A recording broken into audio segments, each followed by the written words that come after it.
Asthma doesn't want you to be the cool mom. Triggers can pop up at any moment, and asthma says you can't.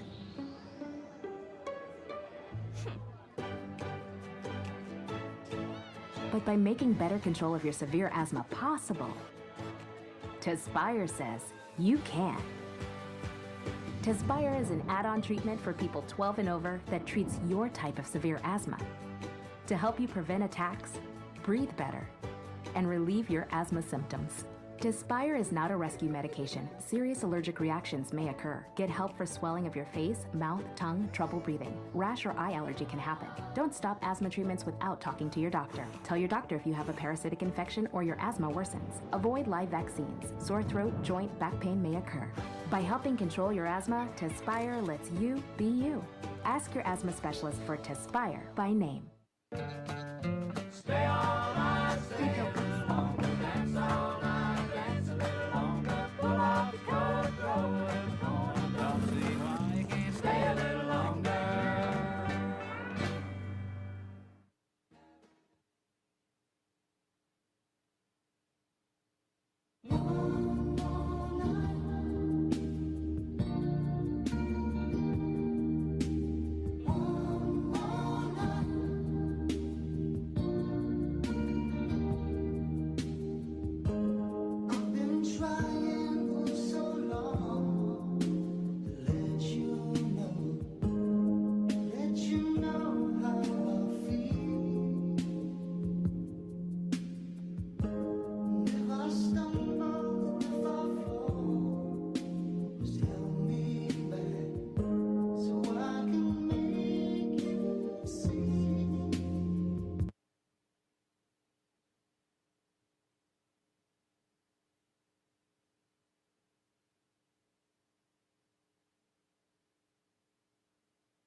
Buenos días, comenzamos con la cabina de español. Cabina de español. Buenos días, cabina de español. Español, español. ¿Sí? ¿Cochis? ¿Me escuchas, cochis? ¿Me escuchas? Segunda consola, español. Segunda consola, español. Hola, 1, 2, hola. Ok.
Cosich, micrófonos de la mesa. ¿Me escuchas? 1, 2, cochis. Cochis. 1, 1, 1, cochis. 1, 2, 1, 2, 1, 2.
Good morning.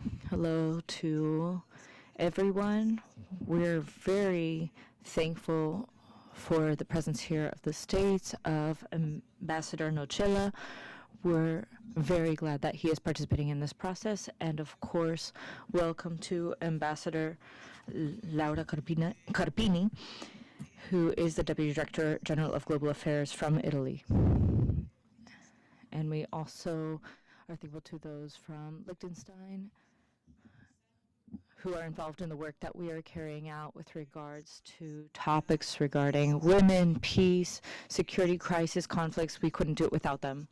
I'm thankful to all of the states who are here participating in this process, that we're able to work together.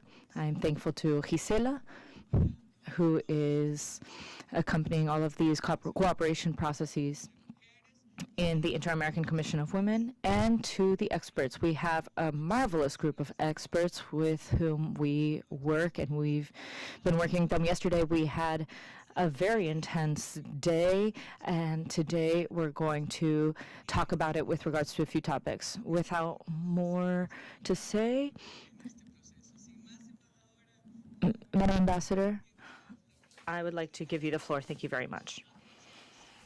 Thank you very much, Alejandra, and good morning to everyone.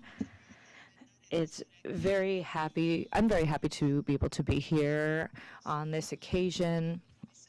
I don't want to say it's been improvised, but it has been a coincidence because I had this trip to Washington planned to carry out our normal consultations that we carry out with our friends and allies in North America, and with the Secretary General of the OAS. But I'm very glad to be here with all of you as well, because for years we have been supporting the work that the SIM does, and I'm very lucky to be here to see firsthand the work that has been carried out and perhaps add a few reflections from our side. So hello to all of the representatives of member states and to heads of international affairs at the OAS, who has also always accompanied us in our work and been available to us. And I'm going to share with you all a few reflections. As we have said, Italy is one of the observer states of the OAS for a very long time. It's been decades. It was 1972 when we were admitted as an observer state, and so we have been working with you ever since then. Why? Because the Latin American, Caribbean, and Americas region in general have always been priorities for our foreign policy. We believe that the continent is one of our best natural friends that we have in the world, to the point that this is something that I always mention if you don't know.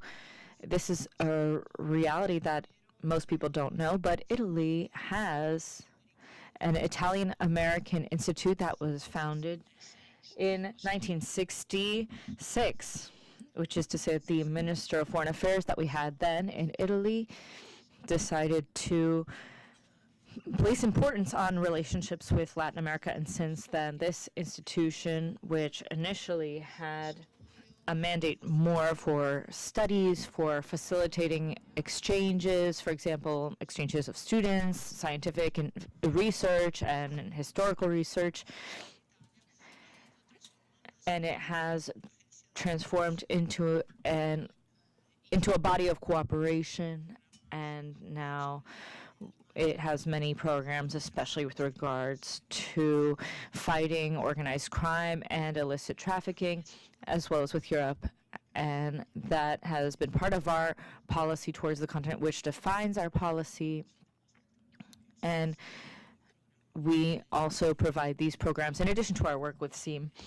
Why? Because we have a brotherly relationship with the continent. this is something we have had from the north until the southern cone. Ever since the 19th century, we have intensified our relationships with the Americas and with countries such as Argentina or even Brazil, where part of the citizenship is of Italian origin, and we carry out social and cultural exchanges, but we also have the presence of big businesses and entrepreneurs, which has been going on for decades. Apart from that introduction, within this framework, we have the support that we give to OAS programs and to the SEAM, and we also need to mention the relationship and the importance that we have in Italy with regards to Resolution 1325 from 2000. And we always like to be involved in that program. This is a topic with regards to resolution number 1325, which is a very complex topic. And it is divided into 4 pillars: participation, protection, prevention, and recovery, with regards to the role of women in armed conflicts. Participation has to do with promoting full participation as well as equal and effective participation of women in all negotiation processes and at all decision-making levels, aimed at prevention, management, and resolution of armed conflicts. Protection has to do with the defense of fundamental women's rights as established by international conventions and international law. It is a priority to avoid all types of gender-based violence in situations of armed conflict and humanitarian emergencies. Prevention includes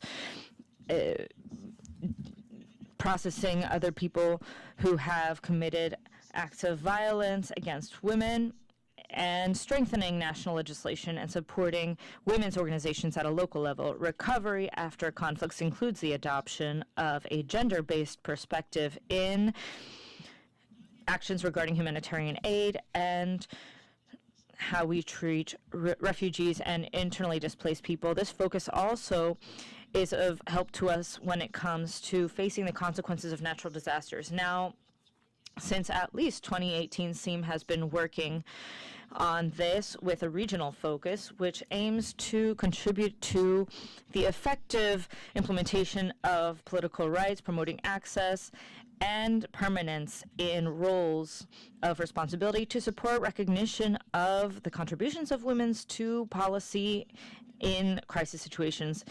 It is a worthy job, but it's not easy because it involves the following tasks: challenging gender stereotypes and fighting against discrimination, collecting data, which is not always easy to find, analyzing the reasons for underrepresentation, guaranteeing a full right to education, creating support networks, promoting the participation of women in decision-making, and ensuring that they have a spot at dialogues and negotiating tables, and promoting academic research,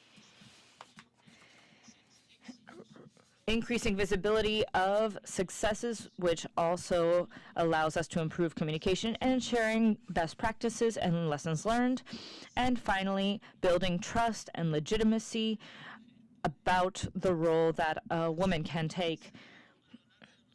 Throughout the years, we have carried out different interviews and courses, and this is a very important achievement that SEAM has made. Underrepresentation in important positions is a problem that is not just a problem in the Americas, but perhaps in some ways this region is further along than others, and we must recognize that. And it has been increasing. We've seen a rising presence of women in parliaments, as ministers, as presidents. And this is surely an achievement, but it's not enough. We need to continue working on this. Another area that is being worked on apart from the formal sector is the informal environment, where there are also leadership positions to be had, both at an individual level or as a collective. For example, indigenous populations or leaders who defend their ancestral lands, or the movements of mothers against forced disappearances. And here I want to finish by proposing and by presenting a personal reflection that I've also had when I think about the role of women in general when it comes to security. International security, which does not necessarily mean interstate security. For example, in Latin America and in the Americas in general, we are lucky not to have interstate armed conflicts in the traditional sense, but there are threats to security that are important and which come out of organized crime and illicit trafficking. So I think that something that we can think about is seeing how the role of women can fit into this and how it can help. Or, in contrast, our experience, for example, with the mafia in Italy has shown that there are women who have leadership positions in organized crime. So we need to see if that is happening here as well. And in that case, how we can fight against it.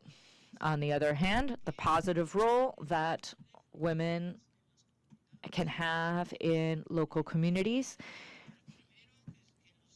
in order to prevent children from becoming involved in illegal activities. But they also serve as an important example because the negative force of these organizations and the damage that they do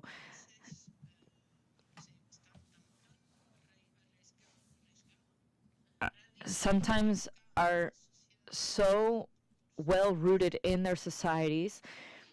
They provide protection services that states cannot reach. And in that gray area where perhaps women could have a more positive role and an important role, because these are things which at the end of the day we can't talk about, as I've said, armed conflicts or interstate conflicts, traditional conflicts from the point of view of international law. But they do present threats to stability and security in the region. And with that, I hope that we can work on this together in this conversation and in others, and develop pathways for work and study. And I'm very grateful for your attention, for all the work that you are carrying out here. Thank you so much.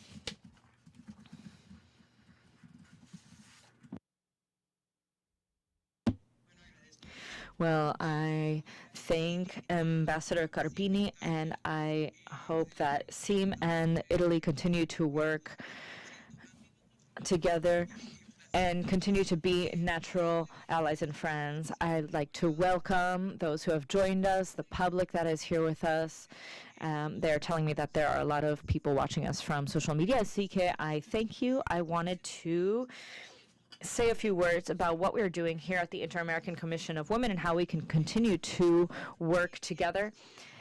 And I'll start by noting that our aim is to promote leadership among women. It has to do with all environments, all levels, all topics.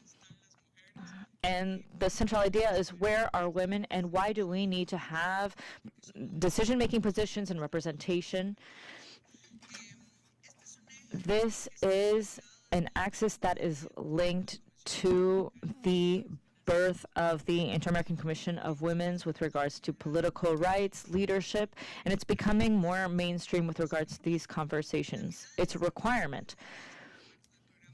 With regards to the Inter-American Program on Women's Leadership, with regards to crises and conflicts, we have moved on to talk about leadership in terms of rituals and symbols, which tend to be dominated by males, everything that is symbolic, which has to do with leadership. But we have also been creating a base for research, and this research has to do with the perspective of women. We have been interviewing great women, as we have mentioned before, to understand how they build themselves up to face conflicts and crises. They're in families, they're in poverty, they're working in climate change, they're working in social conflicts, they're working in the polarization that we see today in our societies, such that with these elements, we have been able to address more than 1,000 women who are in electoral processes, and they report to us that in evaluating these courses, that they really have helped them in their electoral campaigns, in the way that they present themselves as leaders in politics. Women's also provide other perspectives. It's not just an issue of rights and representation, but rather that they need us because we provide other perspectives. We have these different abilities, and we are very useful to democracy for diplomatic management, for addressing crises and conflicts, and of course, with regards to the security agenda, which is an agenda that goes beyond all of these topics. It goes beyond political leadership. Today, more than ever, the social realities of Latin America require a non-traditional approach to the topics of conflicts and crises. Multiple tensions, both social and political, that we've seen in the last few years represent a very complex scenario which impacts in a direct way women and people in general, and has created new entry points for managing crises and conflicts. So we're looking at how to address this topic of leadership in order to have an ability to manage new challenges presented by conflicts and crises, with some important elements that we want to share. One is pedagogy with regards to perspectives to peace and security. When we see the daily violence that we see both at a public level and at a more granular level,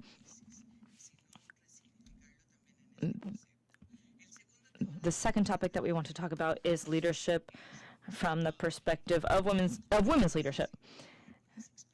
They have experiences in life, and they refer to their environment, and that affects how they carry out their roles. But we also need to link this leadership to the general idea of being a woman, this social construct of what it means in reality to be in situations that women all over the region and world experience, and how we can use these experiences to create new actions. Then we can talk about women in conflict processes. We can talk about intuition. There is a way that women have in always protecting Mother Earth, people, spaces.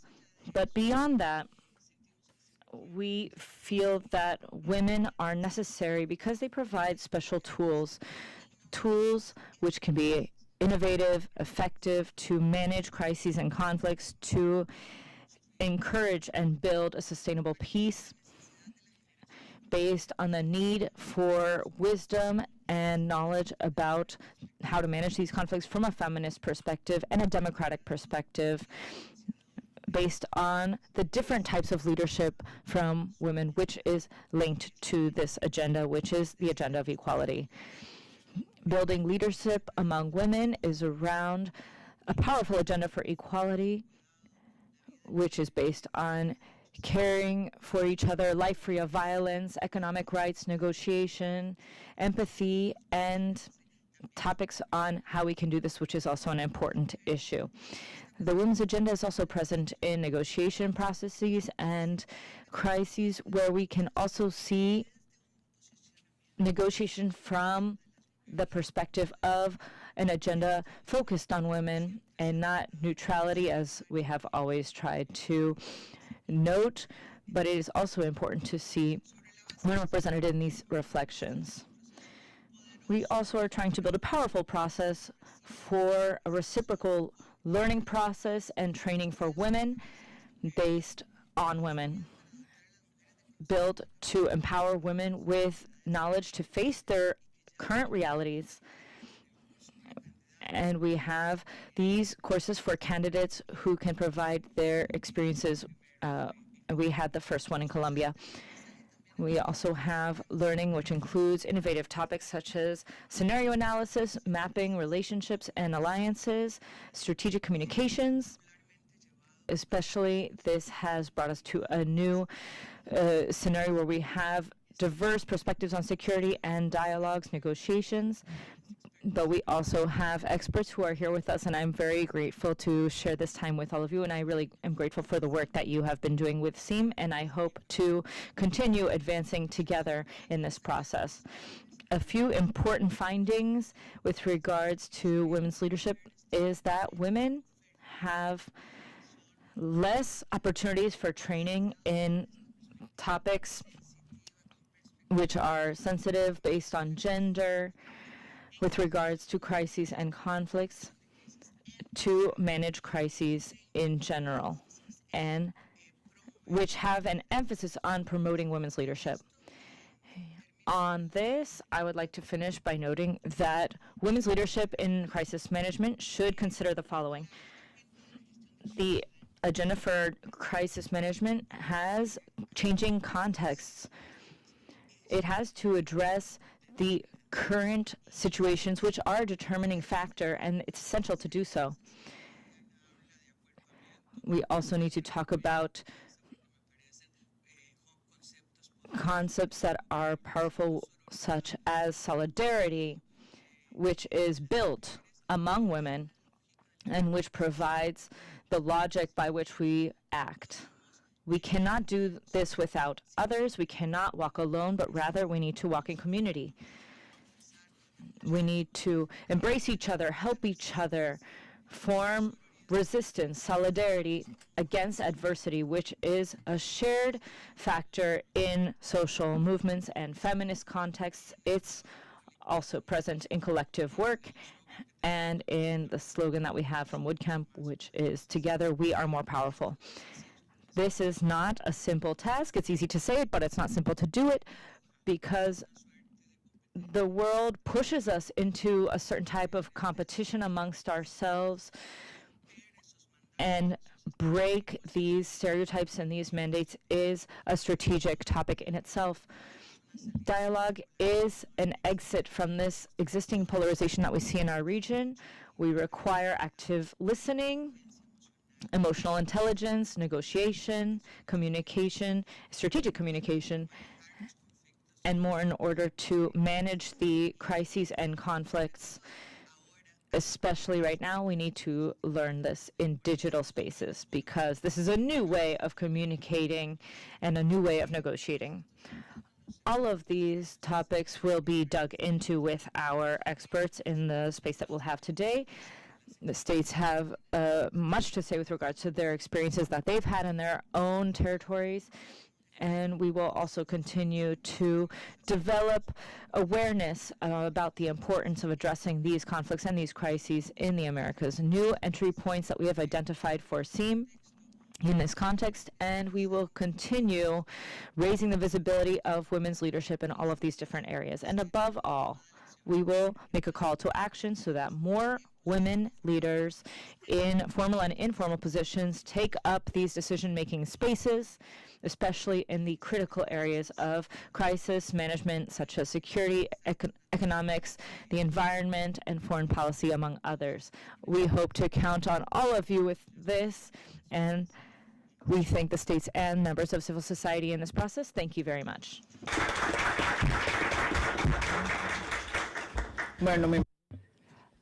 I think we have to say farewell. I don't know if you're staying, Stephen.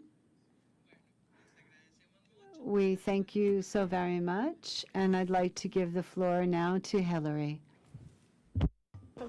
Sí, qué pena, pero bueno. What a shame, but we'll see you soon. Hasta luego. Vente para acá, doña Gilda, para no estar tan lejos. Listo, muchas gracias. Thank you very much. I'd like to ask the panelists of our first panel to come up to the head table, please. Is simultaneous interpretation for anybody that needs it. Use the headphones here on the table, or you can see my colleague Clara at the back there who can give you a portable headphone set. If you see a space at the table, please do feel free to join us up here. Hola, hola. Aquí, tráete otra silla. Así es. Ven, así es. Eso, ¿viste?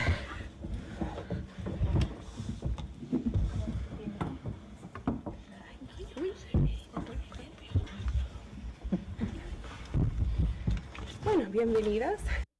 Welcome. If you don't know me, I'm Hillary Anderson. I'm a specialist at the SEAM. I work with Executive Secretary Mora Mora. Welcome to our panel. We are going to talk about women's leadership in peace and security and looking towards having a program to support women's leadership in managing conflict and crisis. You have the biographies of our experts, and that is contained in the agenda that we gave out, so I'm not going to introduce them. We have Rosa Emilia Salamanca. She is the executive director of the Corporation for Research and Social Action and from Colombia. Then we have Beatriz Borges. She works with the Colombian Peace Mission. And we have Edelma Gomez and Diana Lopez as well. So I would like to welcome all of you, and so I'd like to give the floor to Rosa Emilia to start. Good morning, everyone. It is a pleasure to be here with you, and I thank the SEAM for the invitation to have this exchange. Yesterday we were together. It was a very interesting day. I'm going to try to raise some issues with respect to the agenda for women's leadership with respect to peace and security. I'm going to look at Latin America and also Colombia, what a national action plan looks like today for a country like Colombia, which has a very specific context within Latin America, and talk a bit about the continent and the Latin American network for women, peace, and security. The context in Latin America is a changing one in evolution. As the ambassador from Italy said, I thought her intervention was extremely interesting. Latin America, although it still has some kinds of armed conflicts, for example, specifically in Colombia, there is violence throughout the continent. Organized crime is important in all countries, or almost all countries. And in Colombia, we've been saying this for a long time, that the expansion was going to have an impact, and unfortunately that is what has happened. Currently, that means that there are serious situations in Mexico, Central America, and today in Chile even, which is a country which is seeing this. In Argentina, we've seen this very serious and important expansion into these countries, and characteristics which I think are worthwhile analyzing for Latin America. If we look at international humanitarian law, And if we reconfigure the impact of these situations in Latin America, these are organized groups that have a command structure and a specific way of expressing themselves, and they have control of territory. If we look at international humanitarian law, that means these are armed groups which are undermining national security. This is extremely important, and we need to really keep this in mind because we are experiencing a specific kind of conflict, a specific kind of conflictivity in Latin America. And it has a framework, a broader framework for interpretation. It's organized crime, not just crime. It's an expression of crime, but it's very complex. We not only have drug trafficking, which is very common, we also have human trafficking, especially women and children. We have extortion. We also have extractive industries, not only minerals, but also felling trees, for example, which is leading or contributing to the climate crisis, and also conflictivity in many of our countries, and especially in the Amazon region. So that is just a broad brush of the context. I also want to talk about how this impacts women and children in Latin America. I believe it is important to look at the numbers with respect to the war on women, and it's scandalous. I would suggest that we look at this and look at the numbers of deaths, which are much higher in Latin America than, for example, in wars in the Middle East. And this has led us to the agenda of women and peace and security. And if we have a classic look at this based on Resolution 1325, the perspective is too narrow. It's been useful, but we need this Resolution 1325. Well, this was just based on an Anglo-Saxon debate. It's now becoming a worldwide debate where Latin America has its place. And secondly, the framework that has been provided to us from 1325, well, it's been very restrictive, and we need to go beyond this. It's giving us a basis, but the interpretation needs to be local and specific. So when we talk about prevention, protection, participation, support, stabilization, the heart of 1325 and all of its associated resolutions, it is a guide. It's the spirit of Resolution 1325, but we need to give it its content. In Colombia's case, we built a national action plan, which is very complex. It has 7 lines of action, and right now I don't have time to delve into each one of those. But it's important that you have access to this plan. And why is this? Because I think in El Salvador there was some interesting work done, and in Colombia this is another level of what 1325 means. And in the center of it all is the issue of prevention, which is key. Not prevention just with respect to bringing about justice. Rather, 1325, in its heart,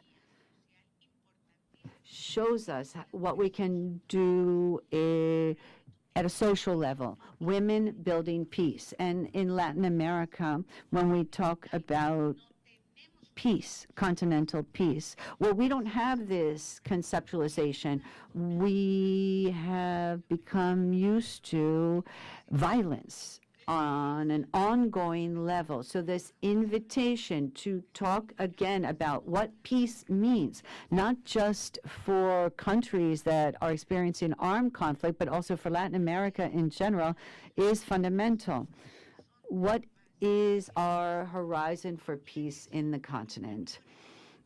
And this is someone who's at the basis, is the peace builder. So these are people that defend human rights, who can build peace.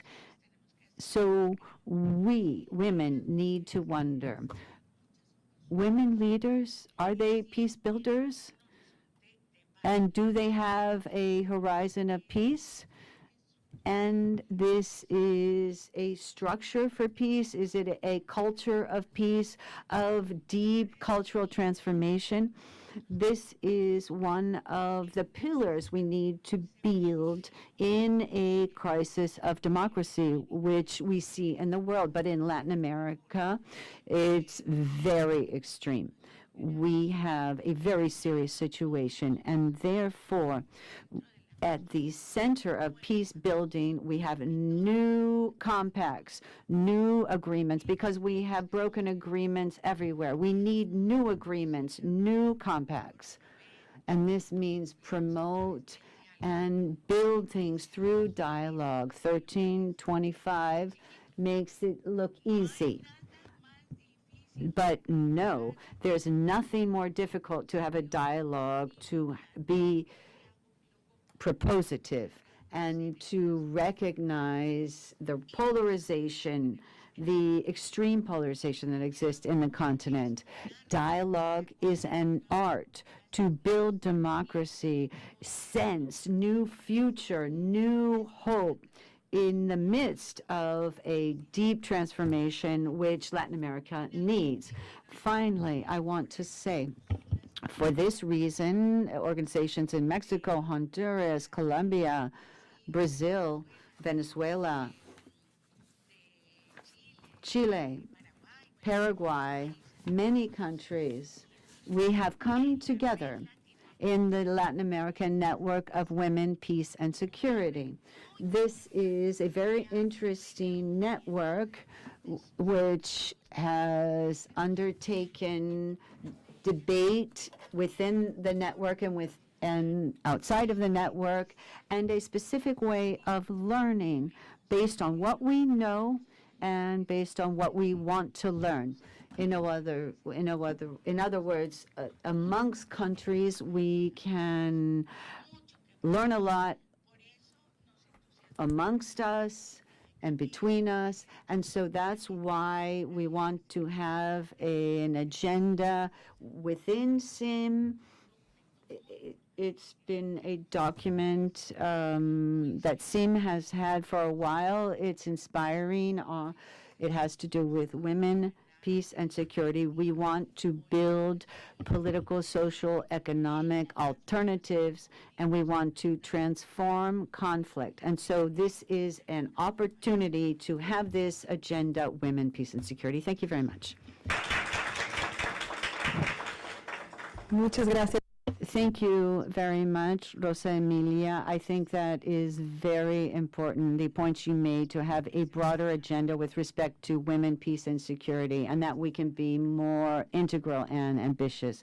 Beatriz Borges, please, I'd like to hear what you have to say. Can you hear me? Good morning.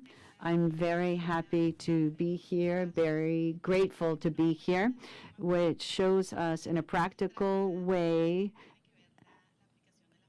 what women, peace, and security means with the leadership of Hillary and others, and having 11 or women representatives here from the States. And I think that really says a lot about the process here at the OAS to promote peace, security, and women's agenda, and it has a woman's face, and this is a real demonstration of this agenda.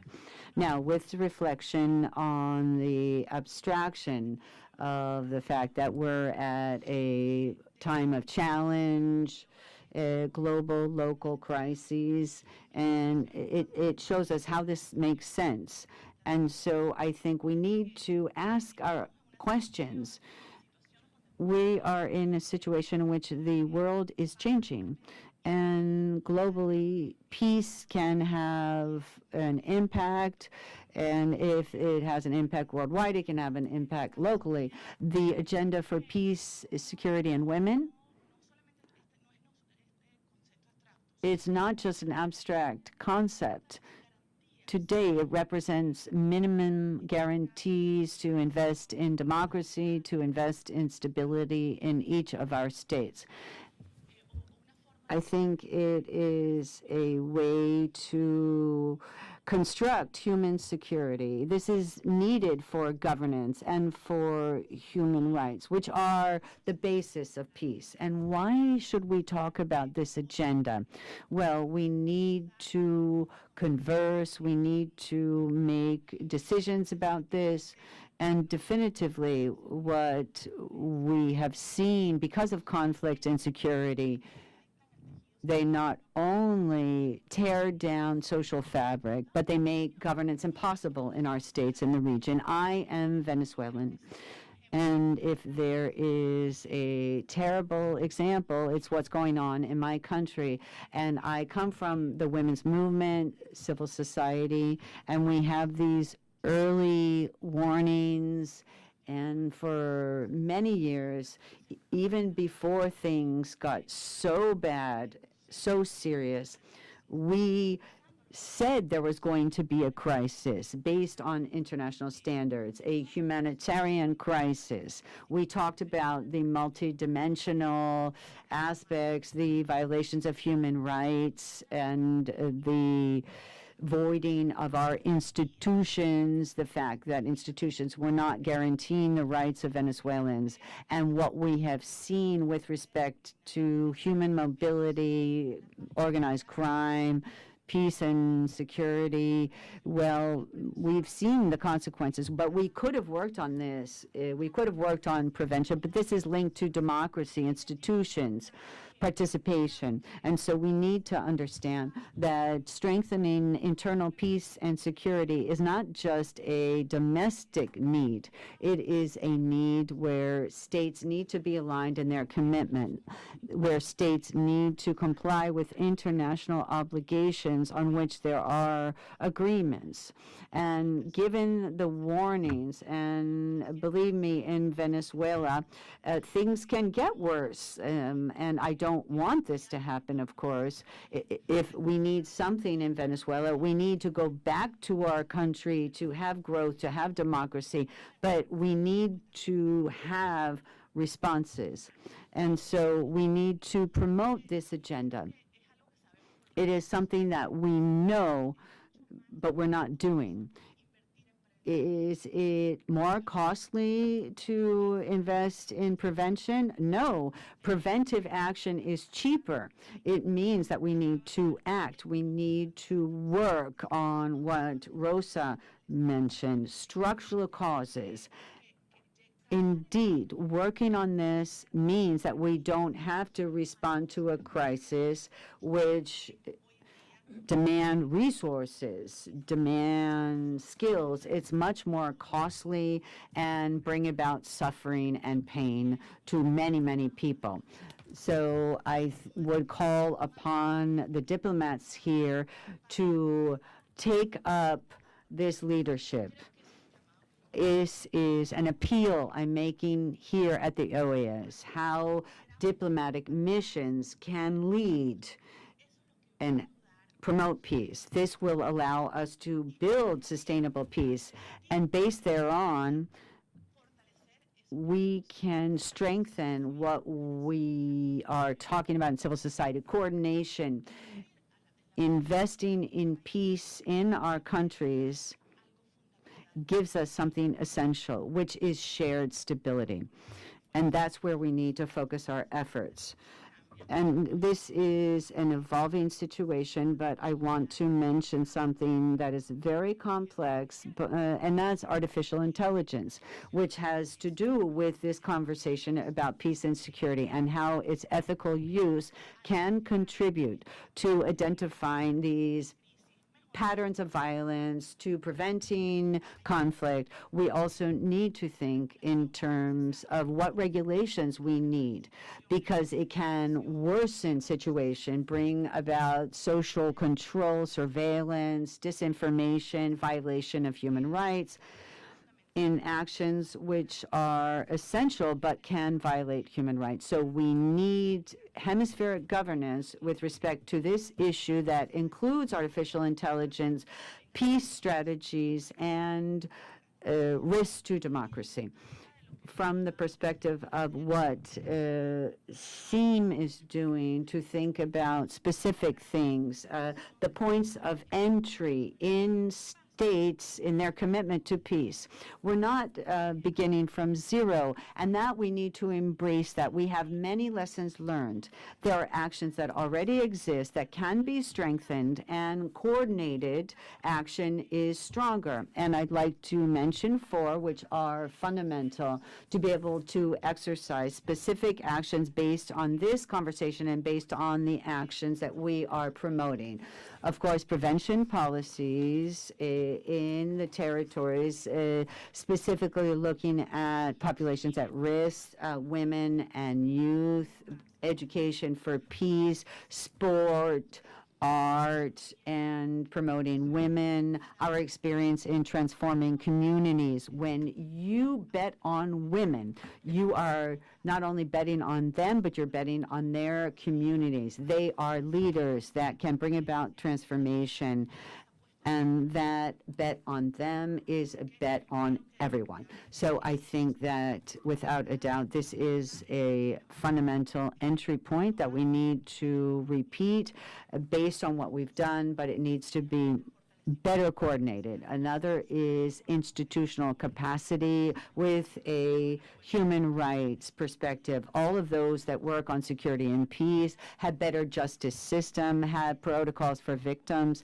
This institutional work is at all levels, speaks to peace, democracy, and security. Third, we need to also work with actors, those who are calling for civic narratives, and this has to do with protection of defenders, those that build peace, especially in the context of criminalization and in conflict. Their survival is at risk. They are threatened. These actors need to be protected with a gender perspective. And fourth, local diplomacy, which we call citizen diplomacy, supporting localities, cities, pro-inclusion, pro-peace. And finally, there is a fundamental issue, which is justice, mechanisms of reparations, to work on historical memory and suffering.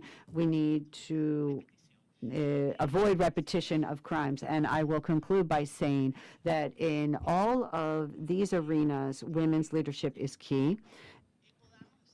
And indeed, we need to renew our efforts, and the OAS can have this human security and peace agenda and can include democracy, human rights, and prevention, as well as women's leadership. We need to invest in peace. It's an investment in the future in the hemisphere, and the OAS has the legitimacy and the capacity to do so. So I would invite all of you to participate in this, and I hope we can do this together. Thank you very much. Muchas gracias, Beatriz. Thank you very much, Beatriz, for your very important and necessary comments on these complex situations from the perspective of Venezuela and other countries in our region who will be presenting with regards to the agenda for women, peace, and security. These are things that we have been adapting and applying to these contexts, which present many of the same characteristics of an armed conflict. I would now like to cede the floor to Edelma Gomez, who is the coordinator of Dialogue, Environment, and Participation, and the mission to support the peace process in Colombia. Hello to everyone. First, I'd like to thank you for the invitation from the CEAM, headed by Executive Secretary Alejandra Mora Mora. It really is an honor for me to be here to share the perspective of the mission to support the peace process in Colombia and share our experiences. We have been in Colombia for 21 years as a mission for peace, and in those 21 years we have been recognized and applauded for all of the efforts that civil society has done in Colombia and in general in efforts to finalize the peace process in Colombia. We have also been especially recognized for our work with women's movements, leaders, women, as well as their networks in these territories. The work for equality, for recognition of human rights, of women's rights, and focus on a gender-based perspective, addressing an armed conflict with a perspective of right and conflict resolution, with a guarantee to not repeat these things in Colombia. We have been convinced throughout these years that this is an ethical issue for peace building and security. We need to address inequalities in the entire territory in order to do this, and this is work that we continue to do every day. I'm going to briefly mention, as my colleagues have commented more broadly on, speaking from the perspective of peace and security in the region and fundamentally in Colombia. I would like to note two perspectives that, based on our experience, we have noted. The first one is that peace is a process.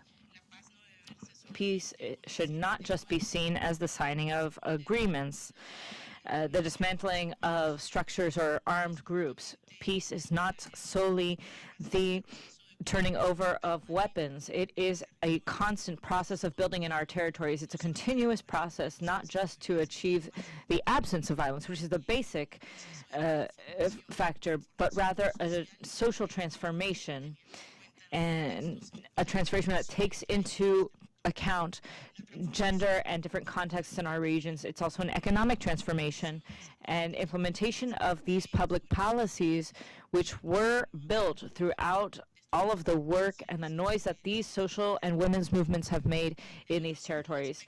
The second important aspect that we have seen is that peace is also a form of development.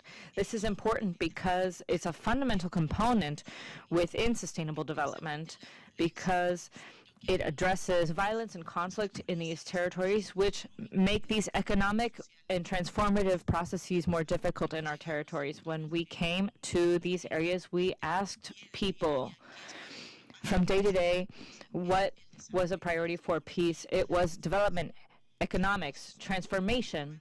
For them, this is very, very important. Using these perspectives for us, and based on our experience as well, we find that peace and security are completely connected.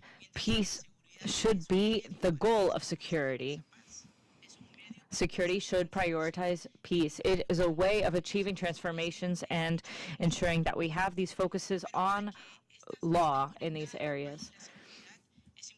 But peace and security must also be seen from a more holistic view, where all of us take responsibility. Every single one of us, not just society, not just the state in general or through the leadership of the government, but rather that it be recognized that peace involves all actors, all citizens, all parts of the state, and also requires international cooperation in these regions. So this should have a holistic view with concrete actions. Bibi talked about a few actions which I completely agree with. I'm going to refer to two fundamental actions. One is recognition and learning, which has been carried out through specific media to incorporate a gender-based focus and peace-building actions. We have seen this in Colombia in 2016 with the signing of the agreement with ex-FARC and the government of Colombia, where we saw a few important measures based on gender in 8 thematic axes. One of them is access to rural property and political participation of women, which was fundamental. Those 2 out of the 8 thematic axes were fundamental because this has been a constant fight amongst women's movements in Colombia. And with this agreement, they achieved it and they were able to incorporate a gender-based perspective. The second issue is to put into practice a negotiation model which is representative of women. I don't know how many women are part of delegations that participate in dialogues, but we also want to look at how these women are represented and how the rights that they want to achieve are focused on.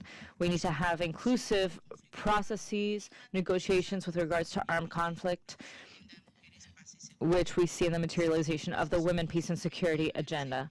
This should not just be seen in the approval of action plans for Resolution 1325, but also in the appropriation of those plans on the part of civil servants who need to respond to and implement those plans.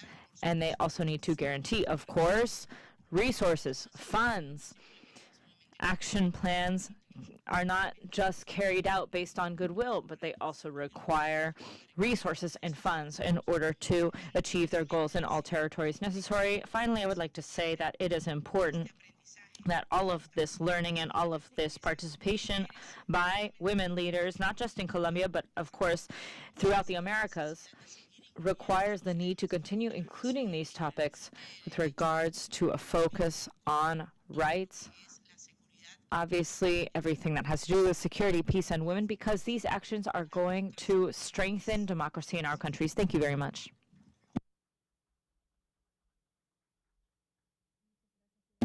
Thank you very much, Edelma, for your presentation from the perspective of Colombia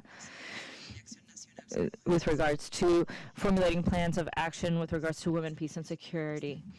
It's important for the Americas as well as the rest of the world with regards to how we need to do it.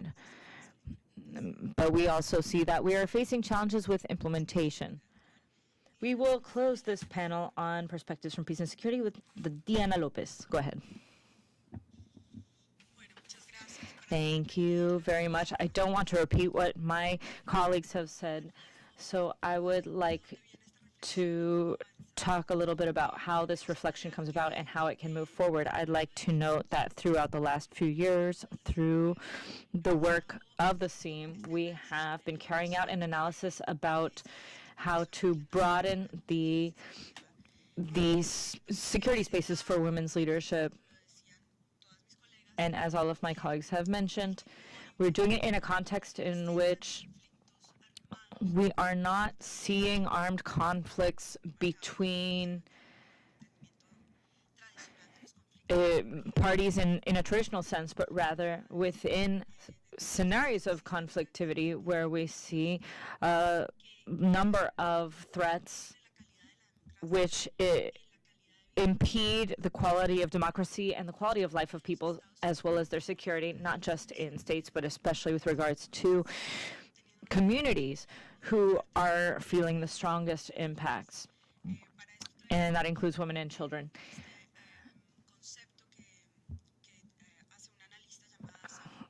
We have been carrying out an analysis about the moment in which Latin America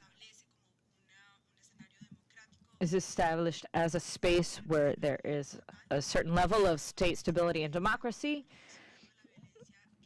We also see violence, which has been classified as criminal, as Rosamilia mentioned. We see state policies and militarization of public security and the existence of high levels of political and selective violence, which is especially exacerbated against, which is worse against defenders of human rights, as well as popular feminists. This is something that we started to read about a few years ago, showing that this worsening of conditions against political leaders and activists had the result in that the political space has become much more polarized. We need to understand peace as a process. We also need to understand these crises and these challenges to security as processes that throughout their evolution have been creating ever worse scenarios for women and children. I'd also like to talk a little bit about how this lack of security is not only related to the action on the part of states, but also the deterioration of living conditions on a daily basis. We see there are increasing challenges to security with regards to climate crises, the difficulty in meeting development goals. There has been a process of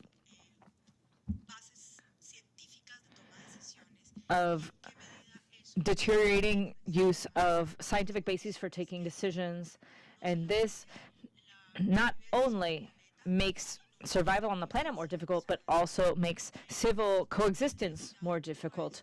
And this is a little bit linked to the polarization that we see in confrontations in the political space, which go hand in hand with a more complex scenario regarding the quality of democracy. What are we talking about when we talk about effective civic participation in civic spaces that are increasingly isolated from decision-making processes, but also which feel more distanced from these voices, making it increasingly difficult to communicate. We also have gotten involved in this type of analysis, moving on to expanding spaces where there is opportunity for women, peace, and security, where we see these situations specifically impacting the lives of women who are living in situations of crises. If we talk about crises and how they're defined, their epistemological definition, if we're talking about a crisis that cannot be anticipated, which breaks some sort of order, we can see that crises in Latin America are simultaneous, polysystemic, and at the same time, they affect systems that are already overburdened.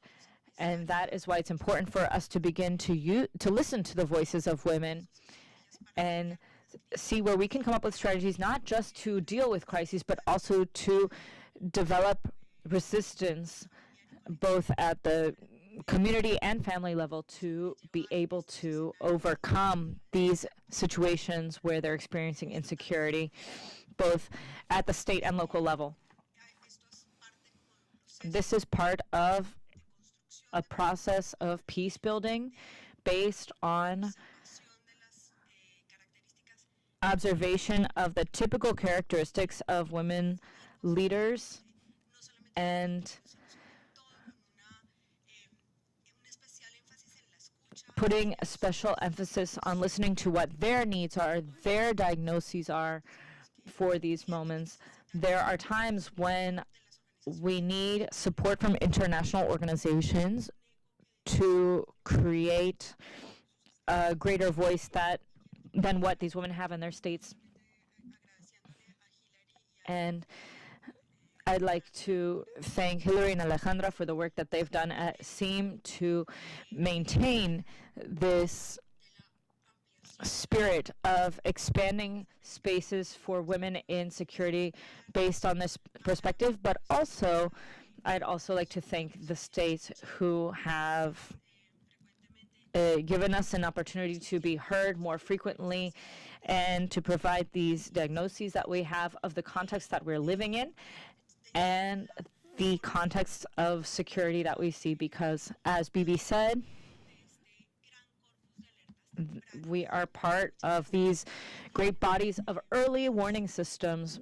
Many times, women, because of our ability to communicate or our ability to see these small transformations that we see in our day-to-day life that exacerbate the difficulties that we face, we can also serve as indirect indicators of insecurity. When a woman is saying that the street is no longer a safe place to be, or a place where she doesn't feel safe, these are indicators that states should be listening to in order to anticipate and carry out prevention actions. This is an invitation so that we can continue to accompany these processes of analysis of crises and work with women leaders who are prepared to face these crisis situations throughout the hemisphere. Thank you very much.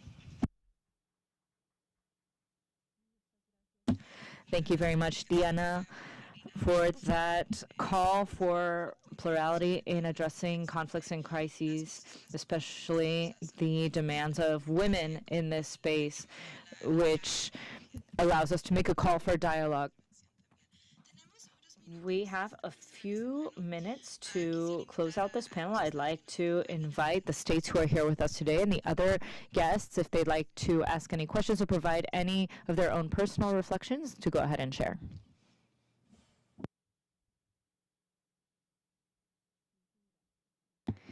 Don't be shy, please.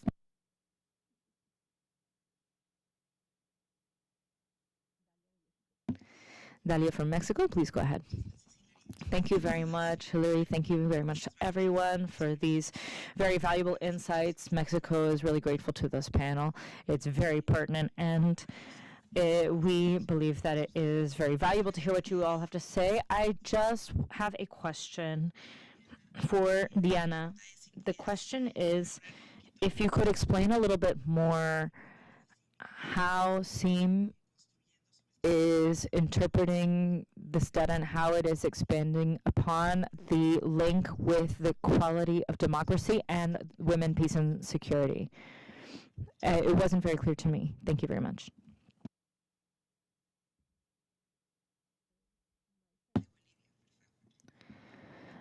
Maisa from Bolivia, please. Thank you very much. We are grateful to the Executive Secretary and the SEAM for carrying out this conversation.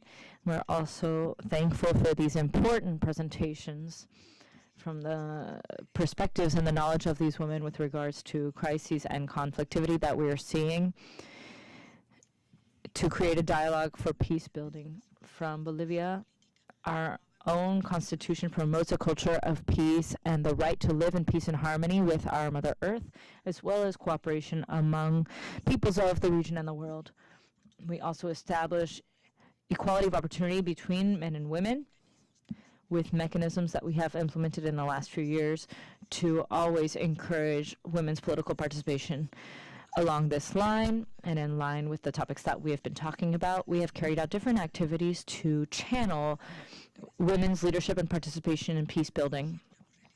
For example, we have, in this last month of April, at the Inter-American Summit, we have nominated women in order to create spaces of dialogue between government representatives to exchange best practices, knowledge, and experiences about dismantling the patriarchy and building a shared agenda in the Ibero-American policy from a feminist lens.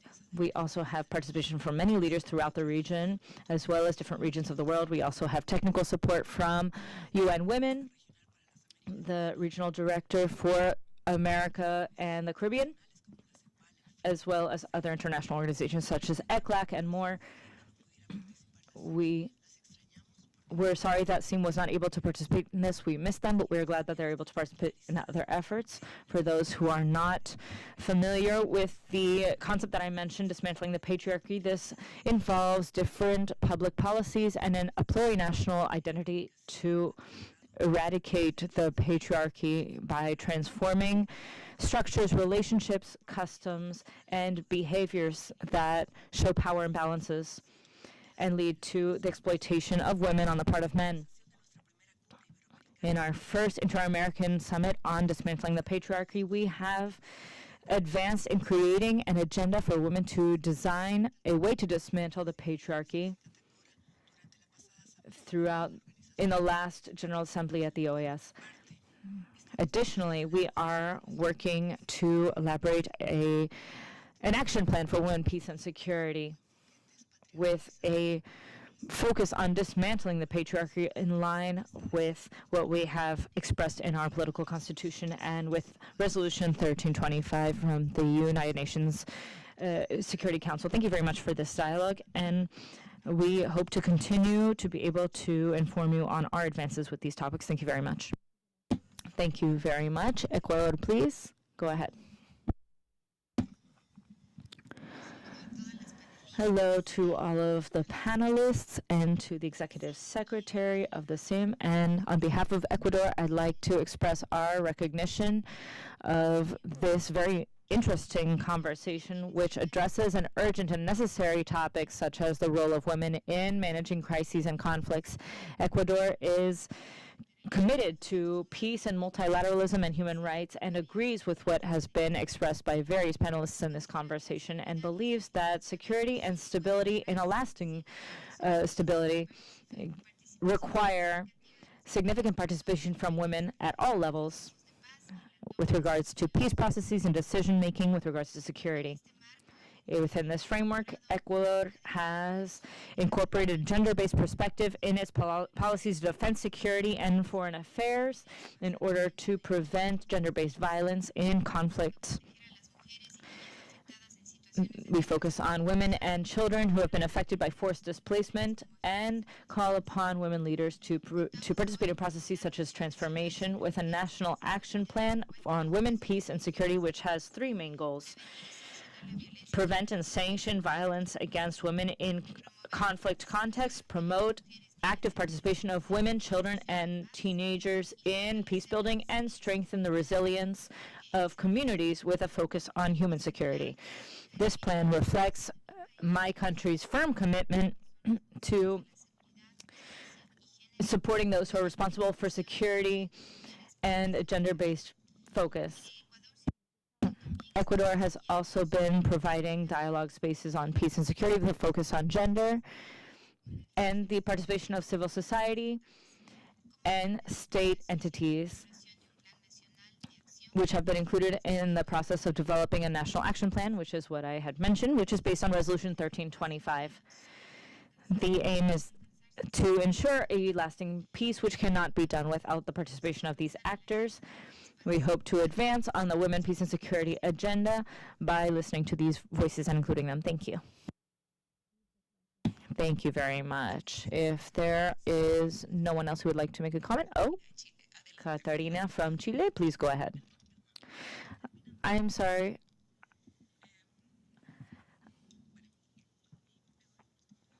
I was just finishing what I wanted to say. Okay. Distinguished Executive Secretary Hillary, distinguished panelists and colleagues, Chile is grateful for this space for reflection about women in leadership with regards to crises and conflicts. And I would like to thank the SIM for their leadership in providing a strategy for peace building from a feminist lens. We have a plan for women, peace, and security, which has been encouraged by the resolution from the UN. We have also implemented 3 national action plans with regards to women's peace and security. The most recent, for 2020-23 to 2026, has a focus that is intersectional, including participation of women at all levels of decision-making and their role in prevention and resolution of conflicts. We would like to note that we have changed the focus of gender to make it more intersectional and have a focus on different communities and territories, strengthening skills of the armed forces, and especially in peace operations and humanitarian assistance.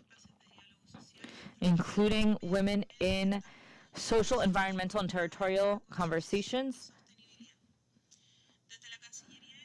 From the Chilean Foreign Ministry, we are complementing this with a feminist foreign policy, which orients our actions on the international stage towards a more inclusive diplomacy, one that is more transformative and committed to gender justice, including in crises. Chile believes that this is only possible if women have full participation. And we will continue to promote a more resilient approach which takes into account the different difficulties that women and children face. I would also like to mention that we are very proud from the Foreign Ministry of Chile that yesterday our Undersecretary for Foreign Affairs initiated 3 initiatives with a consular service with a gender-based perspective to protect Chilean women as well as victims of gender-based violence, which you can access at the consulate's webpage,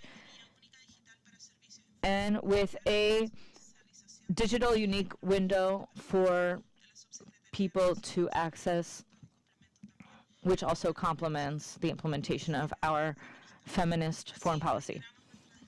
With that, we'd like to reiterate our position with regards to this activity by the SIM, with which we are in complete agreement, working towards a truly inclusive peace. Thank you very much.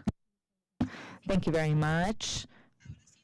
Now I would like to give the floor to Diana to respond to the question that she received from Mexico. Please go ahead, Diana.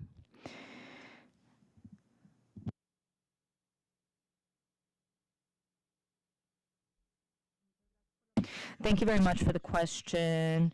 In 2022, we wrote a document for SIM titled Pathways to Peace and Security with Women's Leadership, and in that we specifically talked about what are some of the factors of destabilization in democracies using the methodology which we used to measure the state of democracy.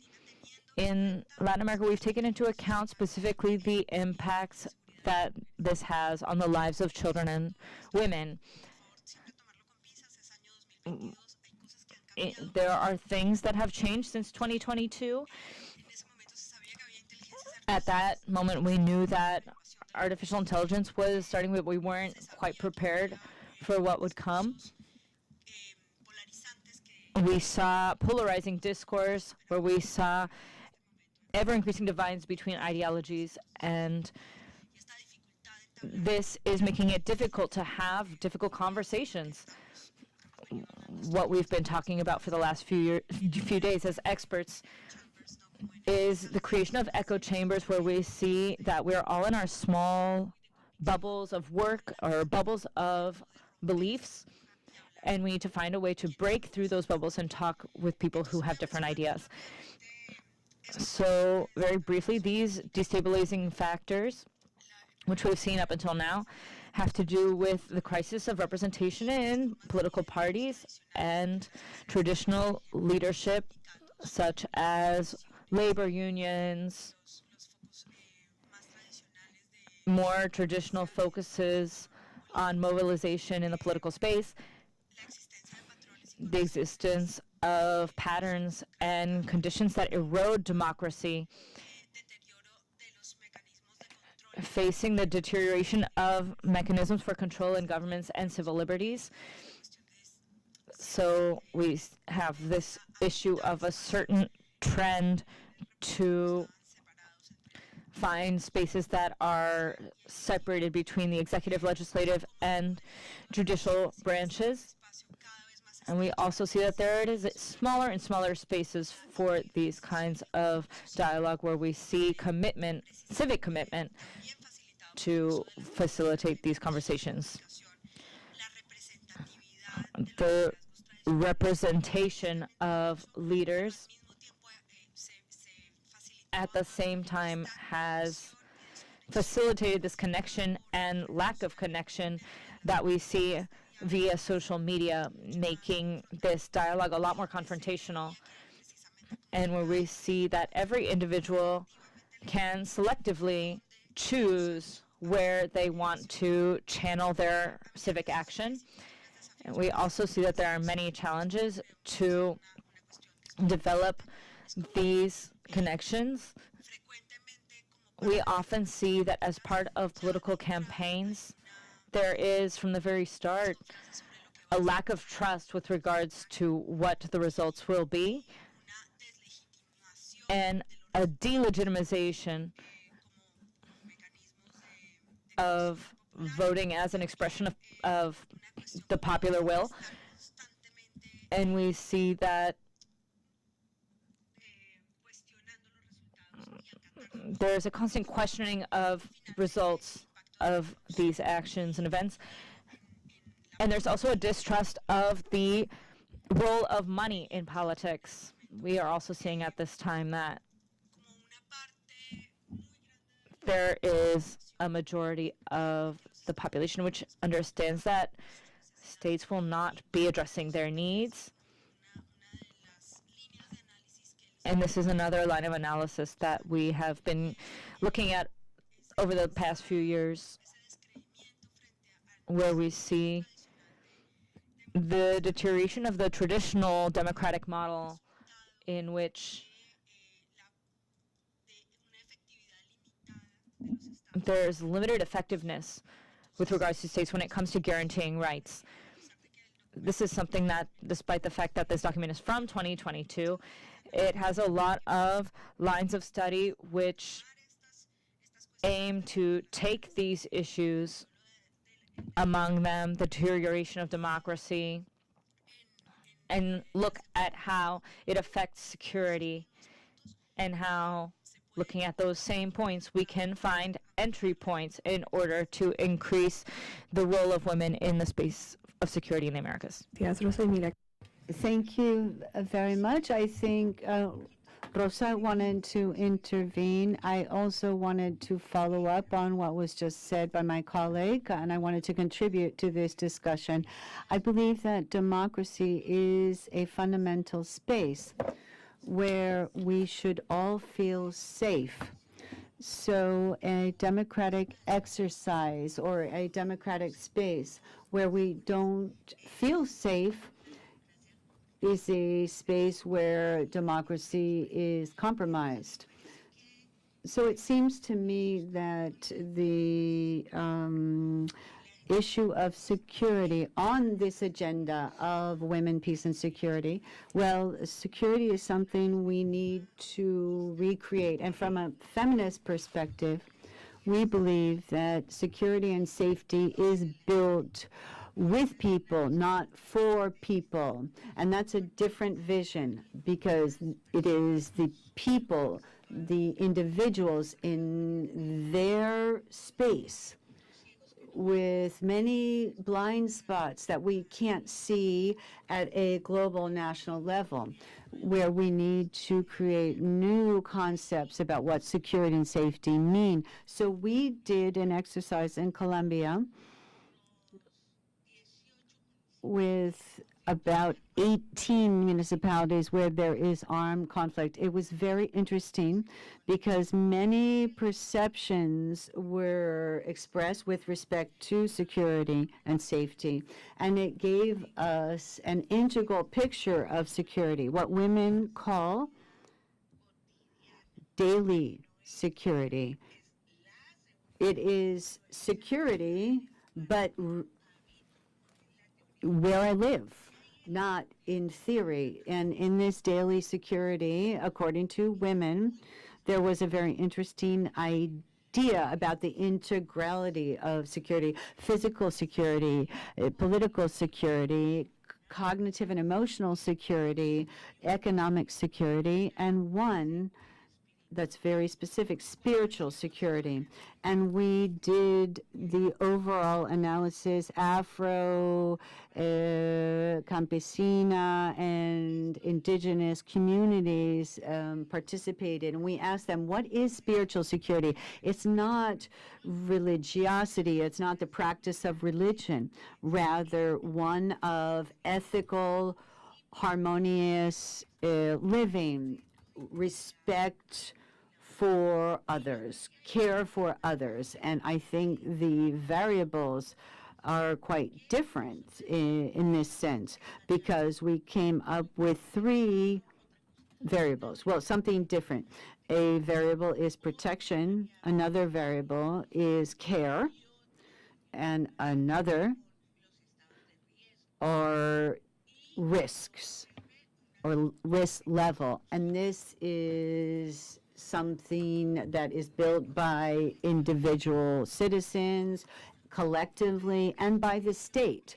So I do believe, and I would make an appeal to SEAM, because these debates about security are key for what we can use to define security. Thank you very much.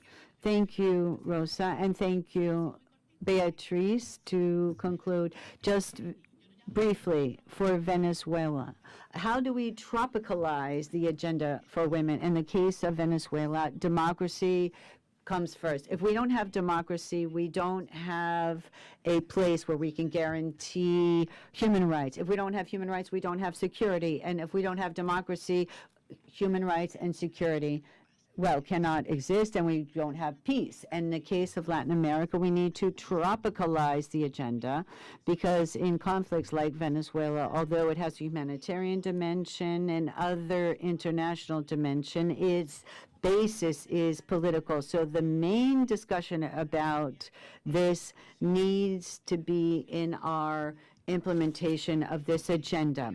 So without a doubt, I think we need to give it a name. It is the agenda of women, peace, security, and democracy. Thank you very much. I want to thank all of our panelists for this interesting discussion. Rosa, Beatriz, Diana, and Delma. And I would ask that our next panelists come up to the main table. Thank you.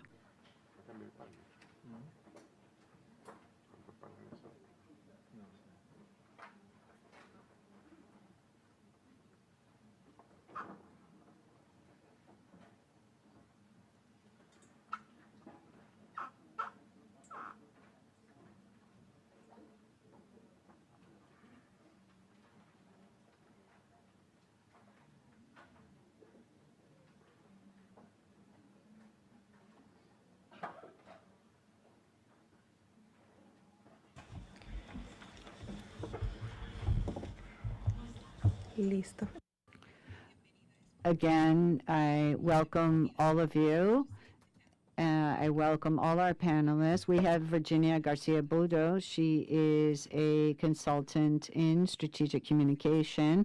Orfe Castillo Osorio. She is the regional director of Jazz Mesoamerica. Larissa Arroyo from the University of Costa Rica. She's a constitutional attorney, specialist in human rights and gender. And Monica Macis. She is the general director of the University Relations of the Ibero-American University. We're going to talk about perspectives from women's leadership and what we can do at the scene to support women's leadership in situations of managing crisis and conflict. And I'll give the floor to Virginia. Good morning. It's a pleasure to be here, to be able to share with you and with Alejandra, Hillary, within this interesting project of strengthening women's leadership with respect to peace and security. I'm going to talk about communication, and this is because undoubtedly 2 of the main skills to be able to lead in situations of crisis and conflict are, first, emotional intelligence. As Fred Greenstein has said, he was a professor emeritus at Princeton. He said leadership means you must have capacity of persuasion and negotiation, but without emotional intelligence, the other skills are worthless. And also you need strategic communication. and also the capacity and skill of strategic communication with emotional intelligence. In other words, bring these two together. This is especially important for women who are leaders, because we know that women face challenges not only to become leaders, but to stay in their position as leaders. They face gaslighting, digital harassment, other kinds of harassment, and of course this means that it's more difficult for them in situations of crisis and conflict. So strategic communication with emotional intelligence means that they can establish alliances and partnerships to be able to navigate these situations, have difficult conversations without cutting off dialogue. This communication, which is so necessary, which we need to establish between our bubbles, because if not, it's like a conversation between people who can't hear each other. So I think it's absolutely necessary. Of course, strategic communication will help us defend specific agendas. We cannot defend agendas and issues if we don't have strategic communication and emotional intelligence. Furthermore, there are many studies which have told us what happens when we don't have emotional intelligence and strategic communication. I just wanted to mention two negative consequences when these skills are missing. First of all, above all, is situations of high conflictivity, cognitive rigidity, which means that we cannot be flexible in our stance. We need different formulas to be able to move forward and think outside of the box, and also we tend to stereotype our interlocutors. And when we do that, we don't understand their perspective, and in communication, we know that we must clearly define the perspective of the other if we want to define our own perspective. If I cannot define the perspective of the other, I cannot have a productive dialogue. Strategic communication means skills like having messages. It's not great to have 500 messages. No, we just need 4 or 5 good and powerful messages and repeat them clearly to clearly define our point of view. Strategic communication also means we have a coherent perspective that don't change from one leader to another. We know that in organizations there are pluralism, there are different points of view. Some are softer, harder. That's fine, but one thing is the internal discussion, but looking outward, we need to have consistency and coherence if we want effective communication. So we need to be brief in communication. Less is more, less is better. We talk a lot and communicate very little. We need to practice so we can invert that situation. Of course, we need to identify conceptual frameworks which are valid for specific problems depending on the interlocutors, the framing, how we're going to frame a problem so we can be more effective in solving it. Also, Alejandra mentioned digital situations, increasingly violent attacks.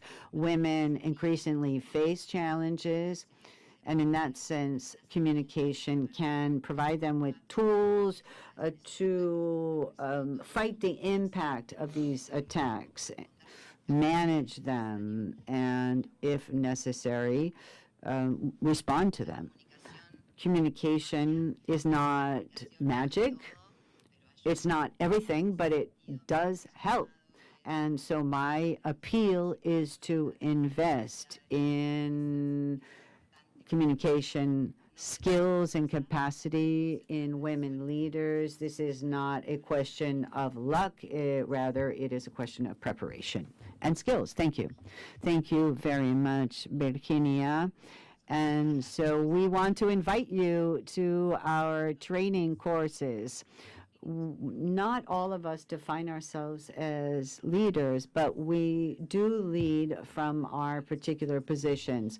So for women, leading is a minefield. So communication is a fundamental part of dialogue, and that was also mentioned in our first panel. And now, Orfe Castillo, you have the floor, madam. Thank you, Hillary. And I'm sorry, the microphone, could you please have her turn on her microphone and have the other, excuse me. I'm so excited to be here. Whenever I go somewhere, I saw that Maria Rocabert was the first woman ambassador here, 2010. And so it's amazing the progress that we've made, and we need to celebrate that. And there is a first permanent representative from Panama. We can, look into that, but that's what I found.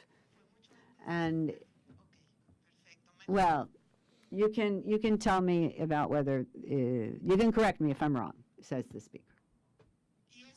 Well, this has to do with the agenda of women, peace, and security, and the job of defenders in the region. I want to speak about this intrinsic relationship between what we understand as security, what peace we're building and in the world. And I believe here we also need to speak about, and I want to take up what Rosa said, because I work with her many times, that the idea of security is a position which is within societies and studies in democracy, and Latino Barometro shows it clearly. This is people define their democratic freedoms based on their security. And this is a call to everyone that we need to pay attention to. And it has to do with gender. Gender stereotypes permeate our society. Violence, specifically socio-political violence linked to democracy, impregnate our society and are at the center of the definition to impose control that come from patriarchal societies. This patriarchy comes into society. This shapes the way we think about security. This unfortunate way of giving up freedoms are these ideas that there are some who are good and some are bad. They're bad apples that we can throw into jail, and then we're going to have a clean society. Everything's going to be fine. That idea is so restrictive to understand security, and it is erroneous, given that we are integral products of our society. And those people are the fruit of material and structural systems that we have all created. To jail people, imprison people, and using punitive policies and not looking at the structural problems, that is not going to help us to resolve the polycrisis that we have referred to here. As Rosa said, and I hope we all understand this, security doesn't mean you live in a bunker, and democracy is not going just to vote. Marta Asen said this very well. We need to understand the conditions in which the rights to freedom are exercised. We need to have information to be able to exercise freedoms. We need to be able to develop our cognitive and physical intellectual skills to make decisions. So security is living well, well-being. There are many ways to refer to it. We need to be humble enough to know that responses are never easy. They are in the communities that have resisted a history of extractivism, colonization, and are still alive. And we need to ask them, how did they survive? That's where we have the defenders in our continent. And I want to be brief, as Virginia has recommended, and endorse what has been said. We have a clear increase in aggression, violence, and threats against human rights defenders in territories, in the digital world, and everywhere, and it is well documented. And what is also well documented, these women, these communities, women and communities, this is very important. Women, as Margarita Millano has said, she's a Mexican feminist. We have the right as women to think of the world as a place for everyone. We have a right to do this.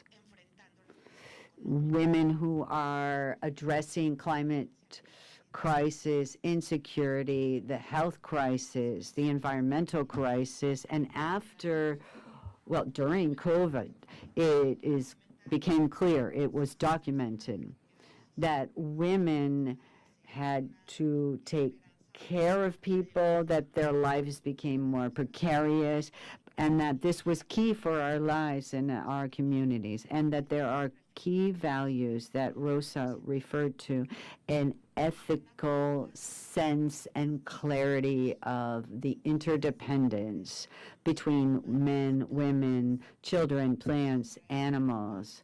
And Berta Cáceres, who was killed defending the environment in Honduras, she said, women, we respond to the call of the earth.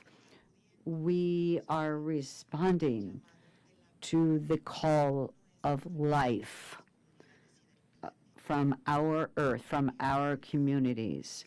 Supporting them, it means we are defending our own lives as a society. I can only pay homage here to the collectives, networks, big, small, medium-sized, who are protecting women and all forms of life on this marvelous continent, and make an appeal to you to defend them and protect them. Thank you. Muchas gracias. Thank you, Orfe. This is an interesting appeal to the integral view of security, that security not only requires democracy, but to meet these objectives, we need to have an integral dialogue. And for the CIM and OAS, it's important to open up these spaces so we can hear these feminist voices, the voices of the defenders and the communities, hear their perspectives and put their priorities on the table. Larissa, you have the floor. Can you hear me? Thank you. Wonderful. First of all, thank you very much. I'm very grateful to be here, and I thank you for allowing me to share some reflections with you. I'd like to echo what Rosa said. We need to collectively build, and in line with what Virginia said and the importance of brevity, I want to talk about some dimensions of skills which are key for transformative negotiation and ethical leadership during crises. Crises, plural. However, before I do that, I wanted to emphasize that although we have spoken about the normative framework, especially the inter-American normative framework, I wanted to mention the recommendation 30 of CEDAW, and this gives us the idea of the need to invest in women for their presence in public spaces and especially in leadership positions to strengthen capacities, training with intersectionality, with a gender perspective, and the issue of the access to resources. And in line with that, and with the thought that women cannot just be seen as victims, rather as political actors, also defenders of human rights, community leaders, builders of peace. I want to offer some ideas up for debate because I think we are at a time of building and not at a time of just stating the truth, quote unquote. So I think that states need to do their due diligence to be able to offer this kind of training. So I will be quick. I want to offer some ideas, and first of all, well, it has to do with what was already mentioned, communication, empathetic communication, active listening. It has to do with creating bridges to recognize differences in our experiences and to be able to identify those painful experiences and construct dialogue processes from an intersectional perspective. And I'm not talking about a skill per se.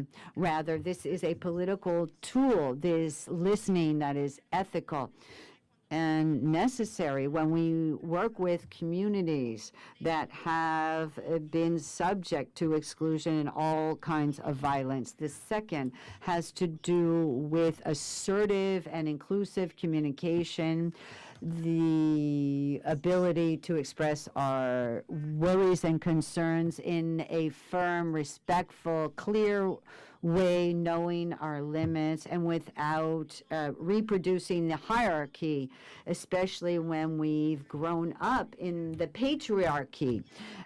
We need to be able to speak from our experience, but of course we need to think about the recognition of corporal language and a respectful dialogue to make the differentiation between different spaces and the technologies used. That takes us to another issue, but which talks about the gap of knowledge of how to use these tools, how to express these needs, concerns without authoritarian and hierarchical logical frameworks. We need to take this into consideration so that we have a point we can begin our journey, a path that will lead us to the results we seek. And then we need an intersectional, inclusive dialogue, not just negotiation. We need to recognize that we must have a design of strategies that recognize points of entry as, well, to overcome the patriarchy, but there are other kinds of oppression we need to consider. And this takes us to the intersectional approach to understand that there are hierarchies that affect certain groups or communities, migrants or indigenous communities. Well, we need to specifically consider this. Then we need to think about the strategic communication and flexibility in the context of crisis. As mentioned previously, scenarios can change quickly. They evolve. Diana was talking about 2022 and 2025, that the situation is completely different with respect to technology, artificial intelligence, COVID. it's absolutely necessary to have flexibility and develop that as a skill. And we need not necessarily to be flexible about from where we're going to where we're going. Rather, flexibility allows us to be resistant. It allows us to be strong.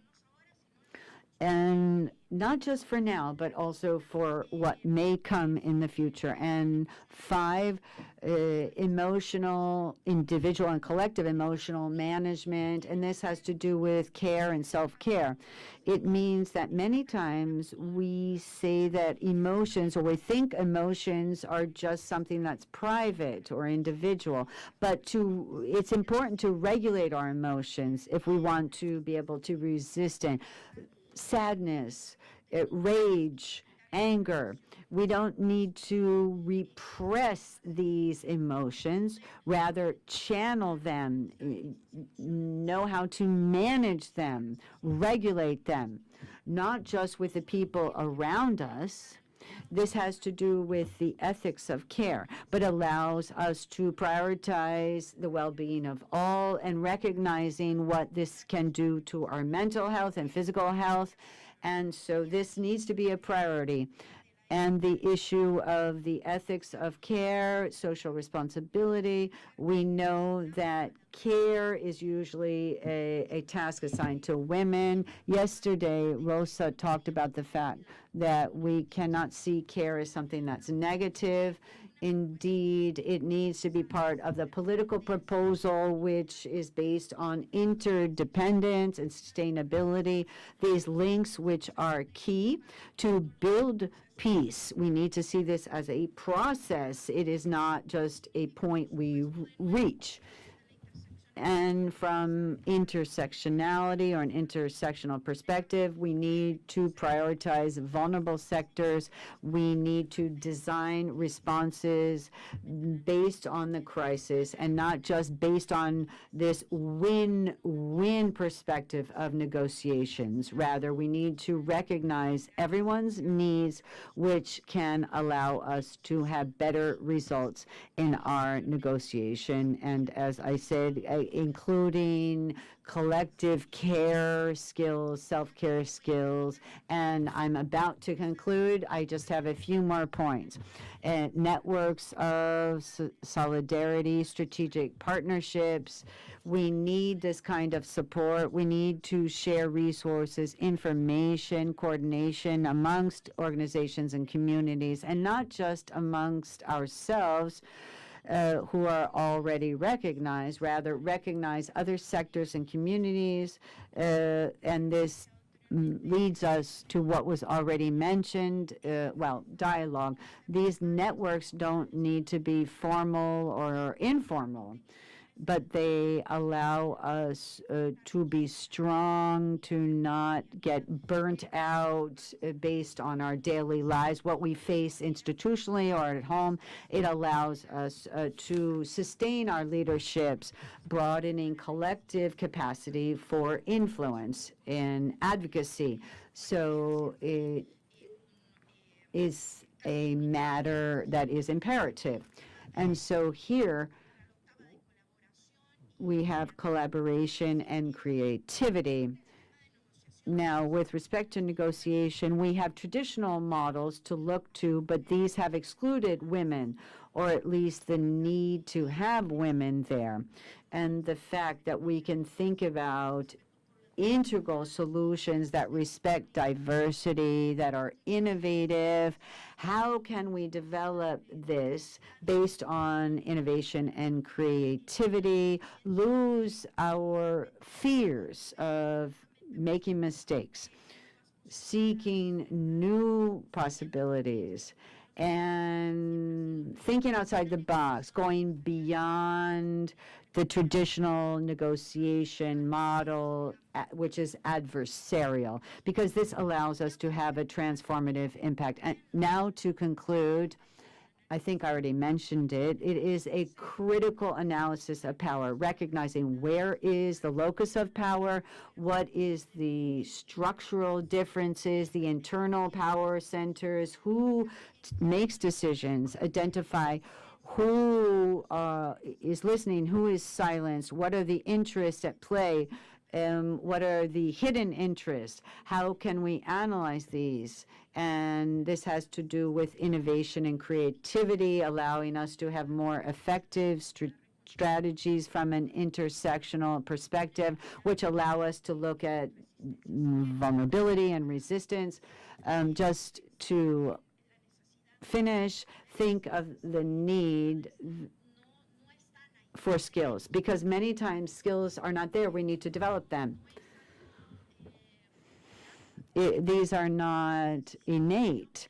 Many times they are repressed because of gender stereotypes or gender roles that are imposed, or the impossibility of having access to public spaces. This is not always the case, but we need to recognize that this can be part of reality. So from this perspective, and again, what I already mentioned, the recommendation number 30, how we need training programs that are not traditional, that we recognize the needs of women, and within this, I believe what SIM is doing is very valuable, and I think it will have positive outcomes for the entire region and the world at large, because of these best practices, something which can be replicated. And with this, I conclude. Thank you very much. Muchas gracias, Larissa. Thank you very much, Larissa. As Elma had mentioned, these national action plans require funds and investment in order to have full implementation, and Larissa left us with the challenge that this is something that women also need. And this is something that we have been working on, and we've made many investments here at SEAM, thanks to many of our partners in Liechtenstein and Italy and many others, to see how we can do our work better. And this has been very enriching. We have our last speaker, Monica Masis. Thank you very much, Hillary. Well, I would also like to thank the Executive Secretary of SEAM, Alejandra Mura. She says she's not a leader, but I think that she is a leader, and thanks to her that we're all here and that we see everyone here at the table and who have been here for these great last few days of talking theoretically about what our experiences have been. I also want to thank my colleagues from the member states or representatives of the states for being here to listen to us and for your attention. I want to briefly talk to you about the research that we also did with SEAM in 2022 on women who had experienced political crises and the ways in which they have faced these crises, with the aim of developing a typology for a kind of feminist and democratic leadership.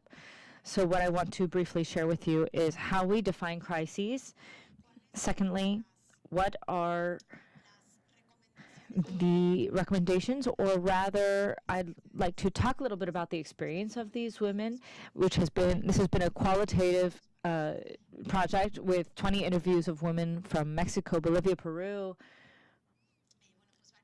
and many other Latin American countries, and see what had helped them to face these political crises, both at the macro and micro level, or in a medium level, a little bit of everything. But looking at what had a big impact on their leadership and their professional lives. And finally, I'd also like to, based on this study, present 5 qualities for leadership which would form women's leadership. As we had already mentioned, a crisis can be defined as, when we think about our professional life, that these are unusual or rare events that have significant impacts and which generate uncertainty and ambiguity, which need urgent attention and require key decision making. In terms of political crisis, what was said was that there can be crises that come externally, such as hurricanes, threats of war, earthquakes, tragedies. On the other hand, there are also crises that can come from a situation arising with that same women leader, an issue of communication, an image crisis, or something coming from their own team. Sometimes there's someone on the team who has some sort of accusation or something that comes from one of our family members. Based off of that, we have the following conclusions. Well, there is no one way to be a leader. There is no one form of feminine leadership. All women are different. Diversity and plurality of women provides experiences, as well as experience of discrimination and exclusion among women is something that has been shared. All of the women who are interviewed have experienced in some way stereotypes based on whether they're weak or not, physical stereotypes that have to do with their social roles, if they're carrying out their social role well or not, so if they're good wives, good daughters, etc. And we also see discrimination on a sexual level if they're have a adequate or not level of sexuality. So every single one of them have experienced some kind of discrimination or having gone through some sort of issue which has to do with questioning these kinds of stereotypes. Now, what is the experience of the women who experience these crises? There are 5 points. When one is in a crisis, one needs to have an ability to carry out a systemic analysis, to analyze everything that is happening. That is key. And my colleagues have also mentioned that with regards to negotiation and other topics.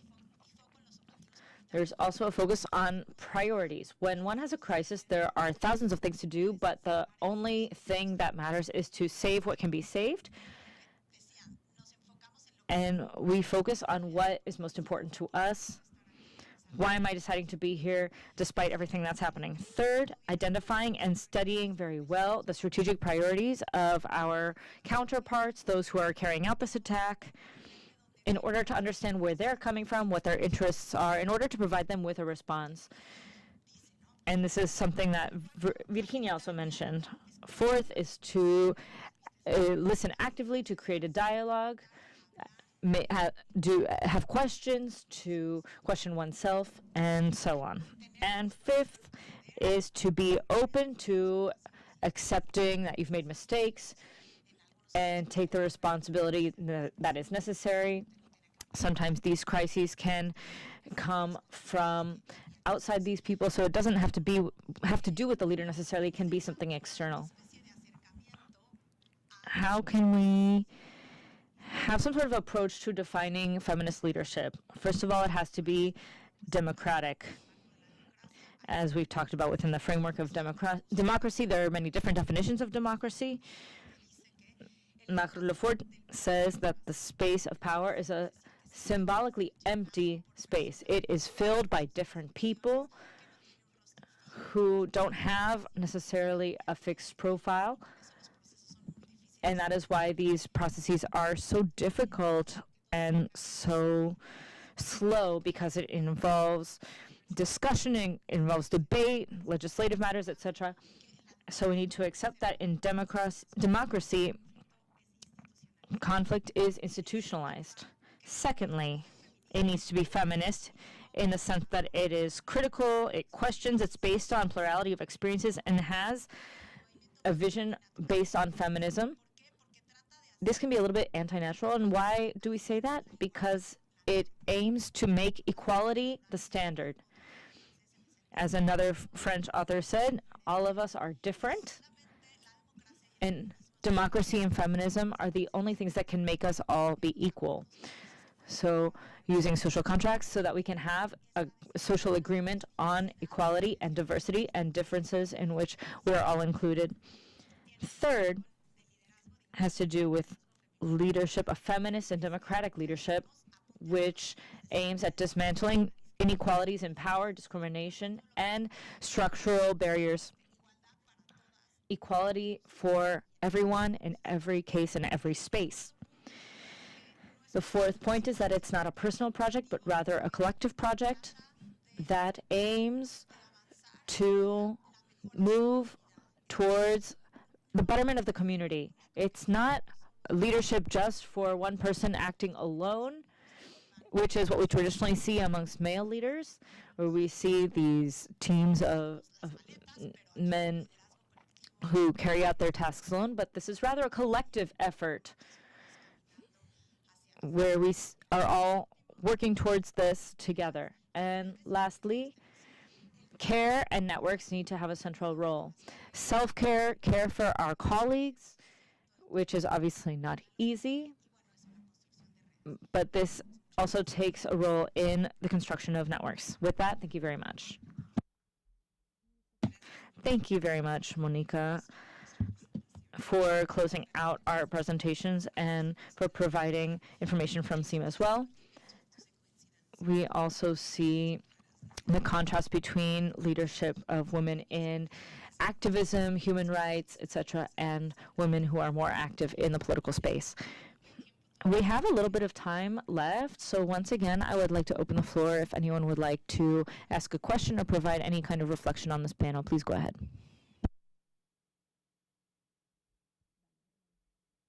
Dalia, go ahead. Thank you very much, Hillary. Thank you very much to all of the panelists. Personally, I'm really enjoying this panel and the first one as well. This is quite a fascinating event. It's great to listen to all of your contributions, but as a diplomat, I also have a few questions for SEAM from the perspective and from the experts, because I think that talking about strategic communication and this cognitive rigidity, it's fascinating when we understand it from a point of view of multilateralism and the role that multilateralism has in building these concepts, such as democracy, security, etc., especially in this specific space. So my question is, how do you experts see SEAM and the work that SEAM can do? What would be its calling, both at the regional and global level, to bring these new concepts? How can we contribute to understanding democracy based on the contributions that we had from the previous panel at a global level to make it more productive in order to get the results that we have been searching for from the beginning of the 20th century? Thank you very much. Thank you very much. Anyone else? Ana from Paraguay, please go ahead. Well, thank you very much. Thank you to everyone. It's really been very interesting. I'd like to echo what Dalia said. We're learning a lot and understanding new concepts. I have two questions that really stuck with me. One is digital violence, which Virginia spoke about, and I think that it's important that we be able to understand the impact that this digital violence has on women's participation in politics. And how do you see this topic being developed? And the second that I have is talking about feminist and democratic leadership. I think that this is fundamental, for example, to the transformation of our societies. But today we're seeing that women's leadership is emerging, but these women are not always feminists, right? So that presents us with a greater challenge, because how can we break these molds when we ourselves are the ones who are in some way perpetuating certain models that end up being discriminatory against ourselves? Thank you very much. Any more questions or comments? Catalina from Chile. My question is for the panelists, and I want to thank my esteemed colleagues for their excellent questions. I think that we're carrying out these internal reflections, and I'd also like to echo a little bit what Virginia has said. In my professional life, I've had what I call mantras, where am always repeating something almost like a preacher. And these are things that in the background we have going on that which are always contributing to what our reality is. And this is something that is really necessary because deep down this has to have an impact on our idea of what we're experiencing. My question has to do with how exactly can we do this exercise, because as has been mentioned, the topic of security goes beyond living in a bunker, goes beyond armed forces, goes beyond the traditional ideas of security. It has to do with living without fear a lot of the time. So using a democratic base which provides us with a fundamental sense of living without fear. So how can we work on that, thinking about the current contexts that we see in these new ideas of what democracy is, which sometimes go against the work and the efforts that have been carried out by feminist movements? How can we make this preaching, for lack of a better word, how can we make those useful for us to address challenges?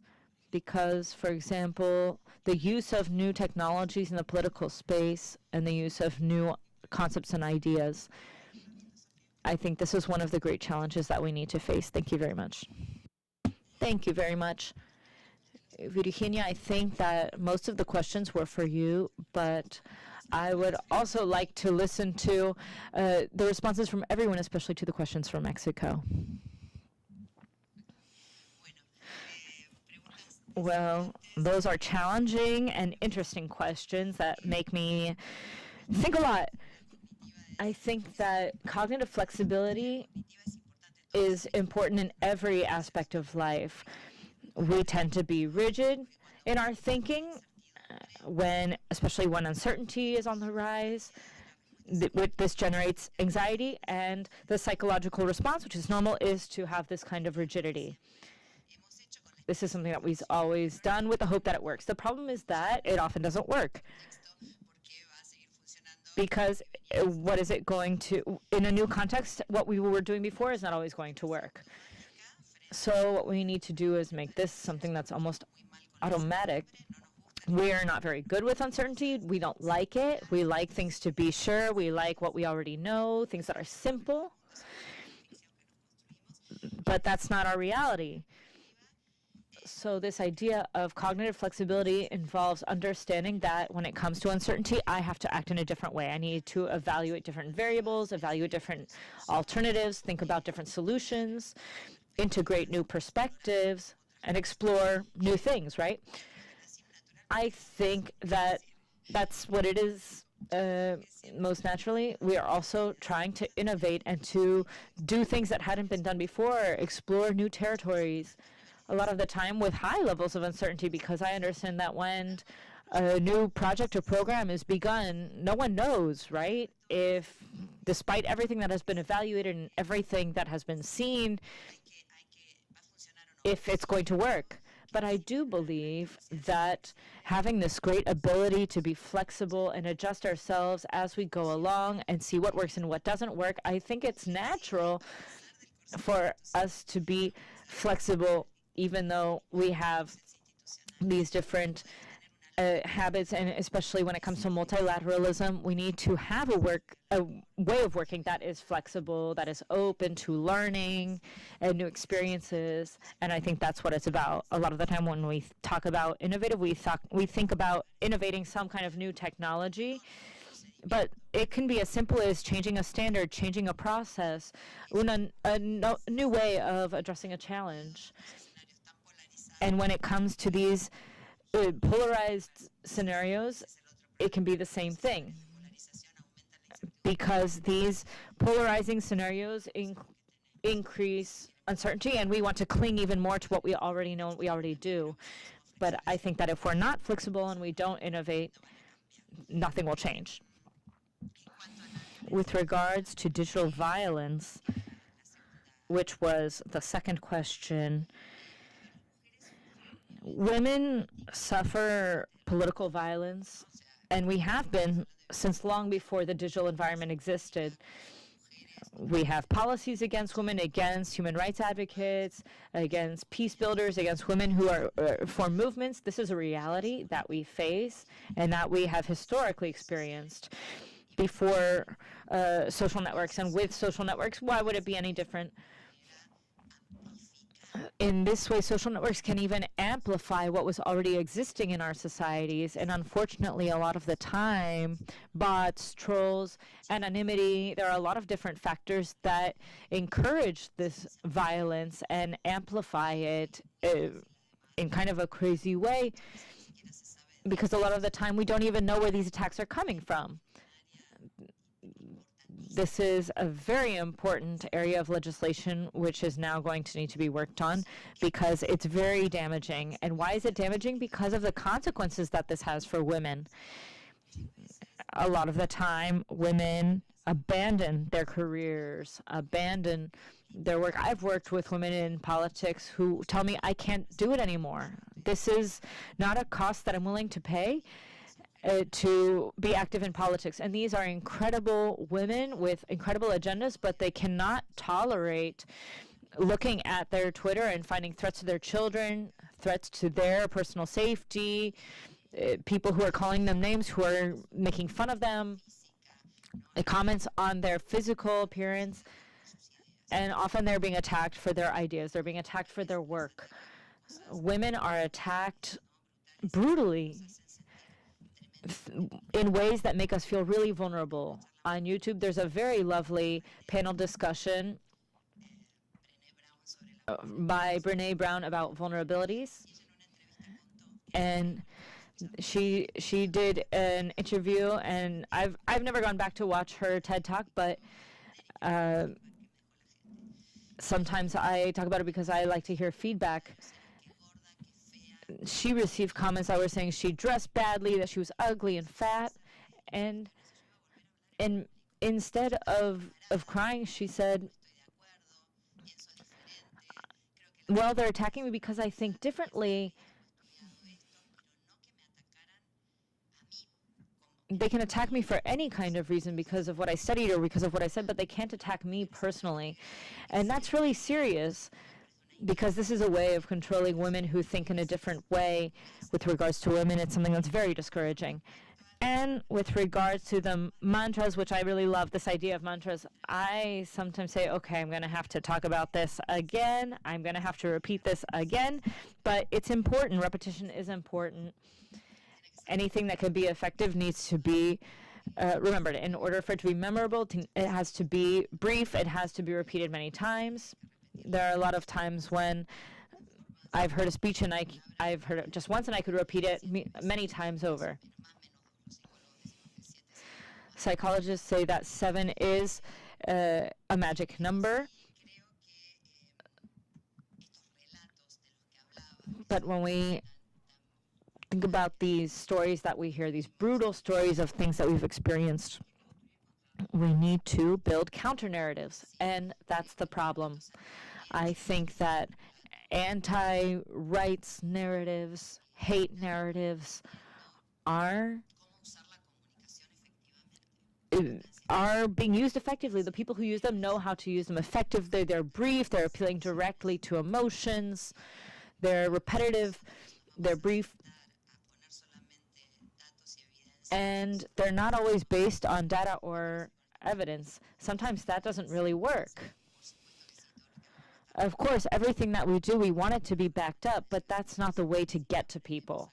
If we don't learn how to communicate in a way that is brief, simple, and not in a way that's not banal, there's one thing to analyze content, it's another thing to be brief and concise. But we need to communicate with less technical terminology, with less data, less analogies. We need to have images that people can understand easily and connect with their emotions when we talk about things. When energy is cut in a country for 5 days, and people say, oh, the GDP is whatever the statistic is. Or they talk about how there's, during this cut in energy, there are patients who are going to be 5 hours without power. Those are things that we can understand. We can understand the relevance as opposed to talking about how this affects the GDP. In a democracy, we're not always talking about what's abstract and what is far away. Policy can sometimes be abstract. How can I make it so that from my communication, how can I make that abstract idea land so that it connects with people, so that it makes sense to the daily lives of these people? And of course, a mistake that we're making is not talking with encouraging speech, with hopeful speech. We've had some experience in Chile, I know, where we saw a great lesson learned on how communication can work, how hope can be communicated, and how it calls to people. If I present people with everything bad and I don't show them any kind of light at the end of the tunnel, well, okay, what am I going to stop Netflix and leave my house so that these things change? So when we present everything negative, we need to, at the same time, offer some sort of hopeful alternative, some sort of faint spark of hope, so that people feel called to make changes. We are always responding to all of the things that are wrong in the world, and this can be part of a communication strategy. If I say every day I'm going to say something different, I'm going to go to Panama and I'm going to talk to Mexico, and I'm going to talk about exports every day. What are we doing to respond to this? We're not building any kind of narrative around it, and that is strategic. It's no coincidence. This is something that they're doing strategically to create these narratives, and we need to create counter narratives. So I think the answer is new narratives or counter narratives which connect emotionally with people and which provide some sort of hope.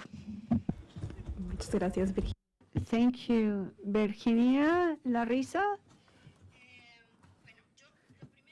The first thing I wanted to mention is that the issue of attacks against feminists, this exists. And following on what Virginia has advised, we need to build a new narrative and also recall what has happened. Feminists are under attack, but we have to think about how we got here. The strategy or the strategies need to be numerous. There's not just one strategy. We can't all follow the same path, although we can have the same goal or destiny. And so I think it's important to invest in leadership, but with support. As you said, women can be leaders, but that's not enough to transform the situation. The investment means we need training in human rights, in democracy, in the rule of law. Otherwise, if there is no training about the basic part, justice, equal rights, the situation will never change. Along the same line as these strategies, and something that I believe is important, we need to work with men. I wish there were more men here. It is the only way. And I mentioned that we need to look with sectors that we haven't worked with before. Collectively, we need to build this. We're all in the same world, and this is linked to the issue of the role of the SEAM. I would say that there are several points. There is leadership. When there is leadership, which is visible, legitimate, legitimacy is important. This leads us to create narratives, which may be something we're conscious of or not. The narrative is there, and the creation of examples of touchstones, women who are having an influence. This is ideal. When we have a touchstone, we can see where we want to go. I can aspire to that. I can dream of that. I can dream of it if it doesn't exist. But if I see the possibility, and there are studies about this, this means I broaden my ideas about getting there. And this has to do with education for peace, justice, equality, the issue of including men, new sectors, the creation of narratives that allow us to have a vision that lays out the path to follow. But none of this is useful if we don't provide resources and support, not just financial resources, but also just moral support. Thank you very much. Ofre, you have the floor.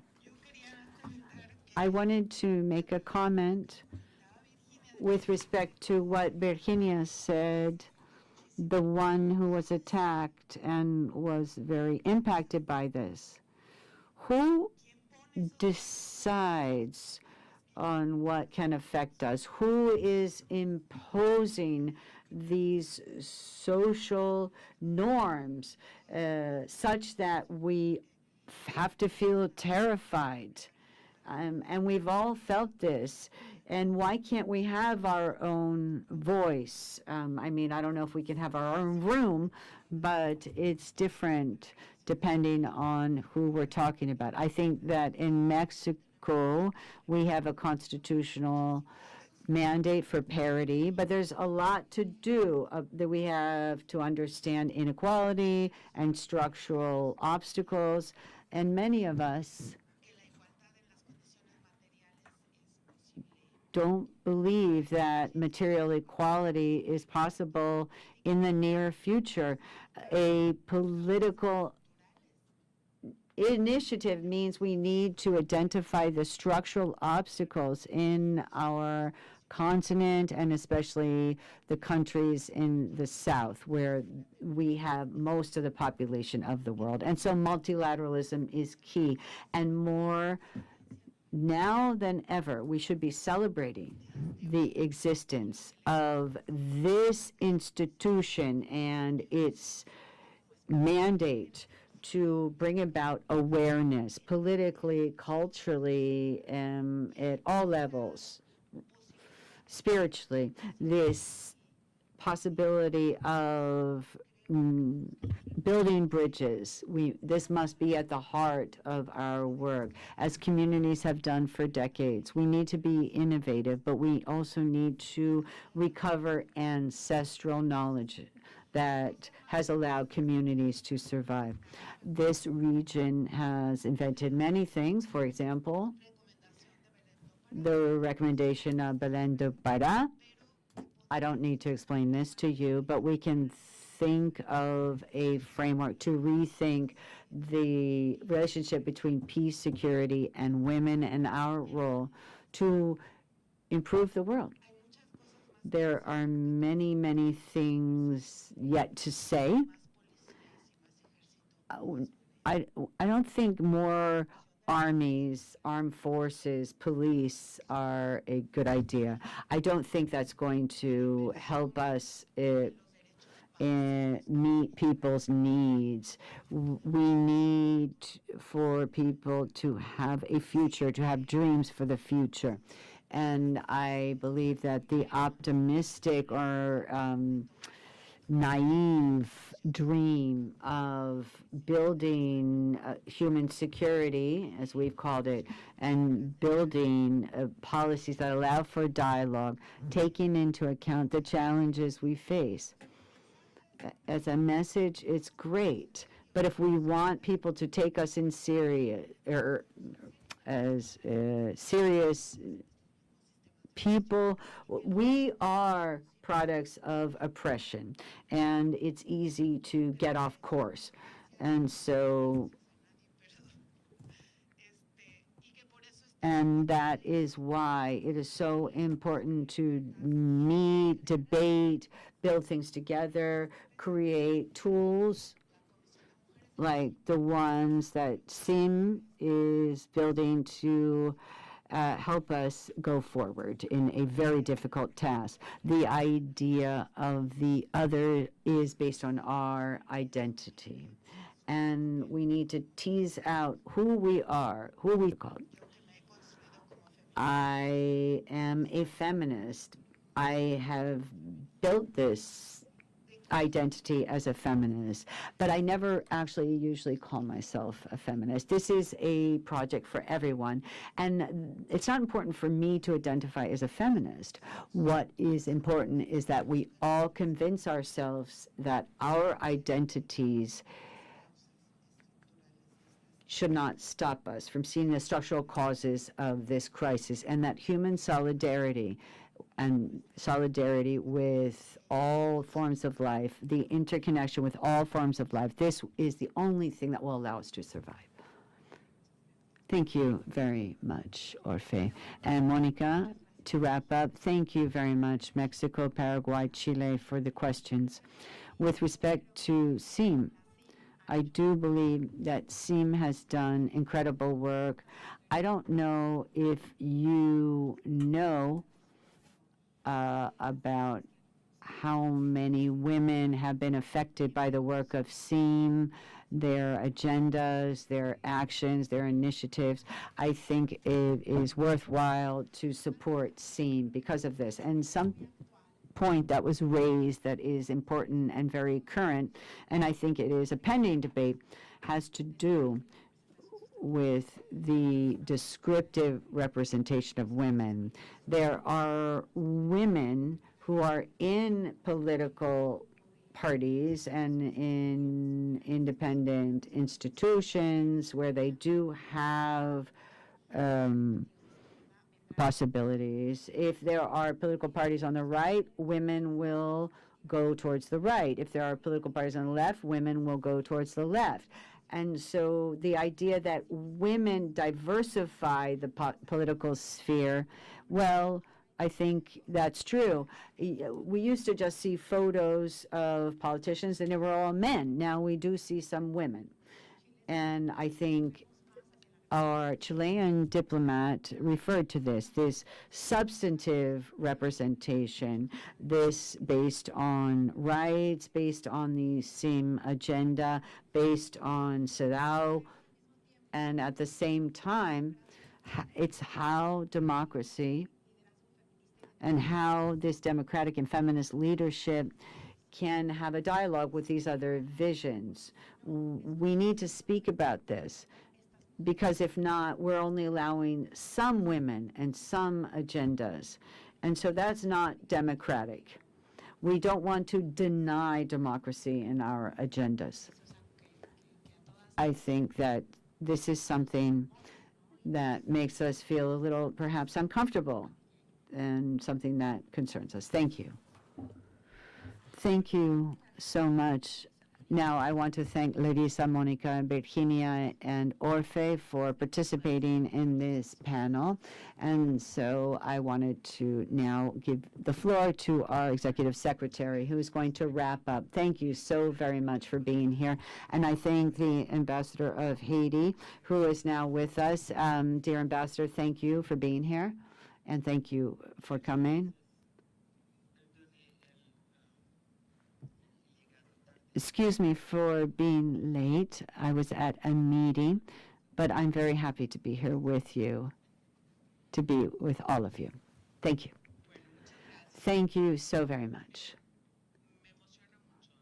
I get really moved when people speak about these issues. When we made the decision to invite our experts, we knew that there was a risk, but the risk is one of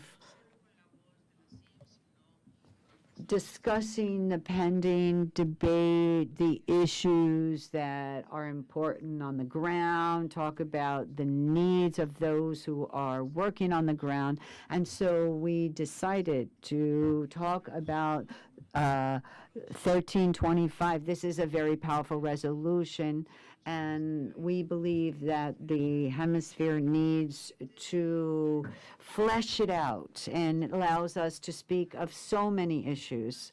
For example, to wonder, this is a resolution that has women at its center, and how do we fit in the democratic world? And so we've taken this and we've ran with it.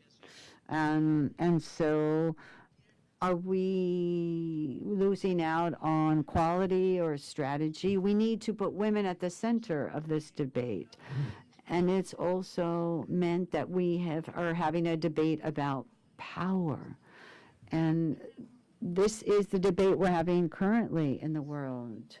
Women, historically, for millennia, we are the basis of everything. For millennia, we have been suffering from this power, from those who hold power.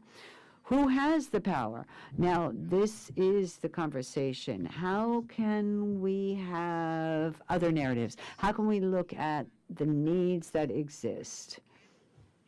And it seems that we're on the right path by using the framework of Resolution 1325.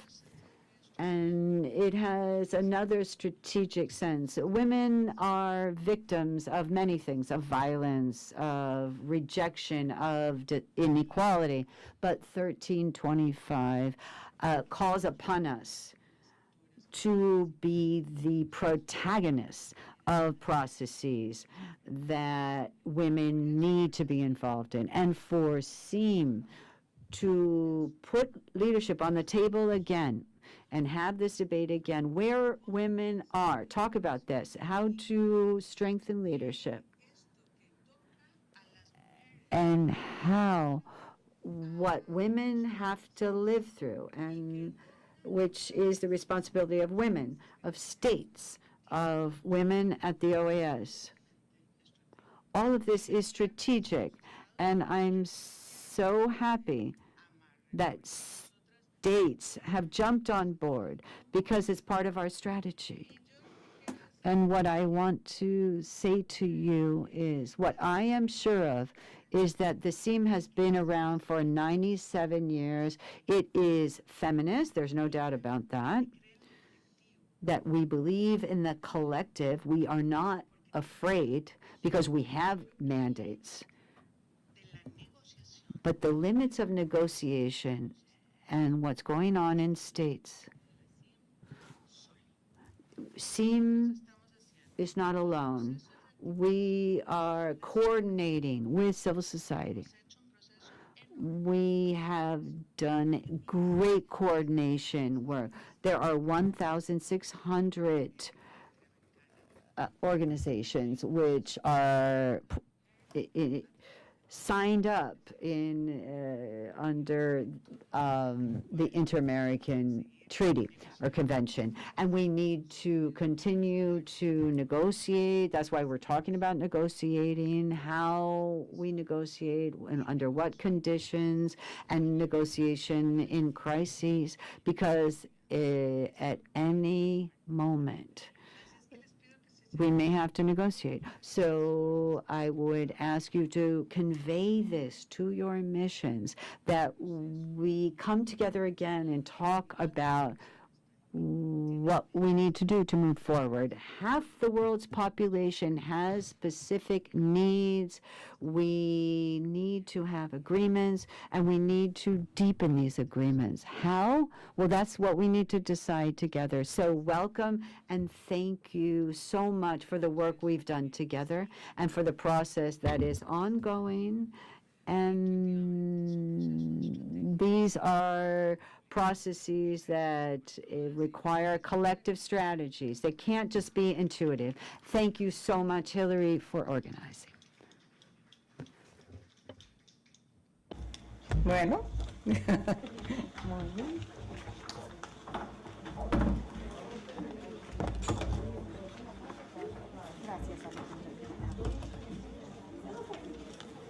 Bueno, salió muy bien. Sí, sí, sí. Sí, sí, me fascina, me fascina. Me encanta porque se involucra. Sí, y por eso les devolví la responsabilidad. Claro, ahora la pelota la tenemos. Sí, sí, sí.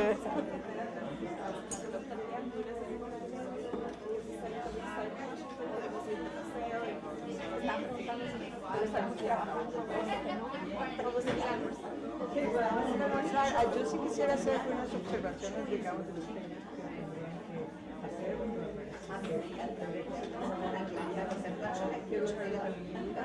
Digamos, hay un montón de propuestas que se han puesto ahí. Podríamos debatir, luego vamos a hacer súper constructivos.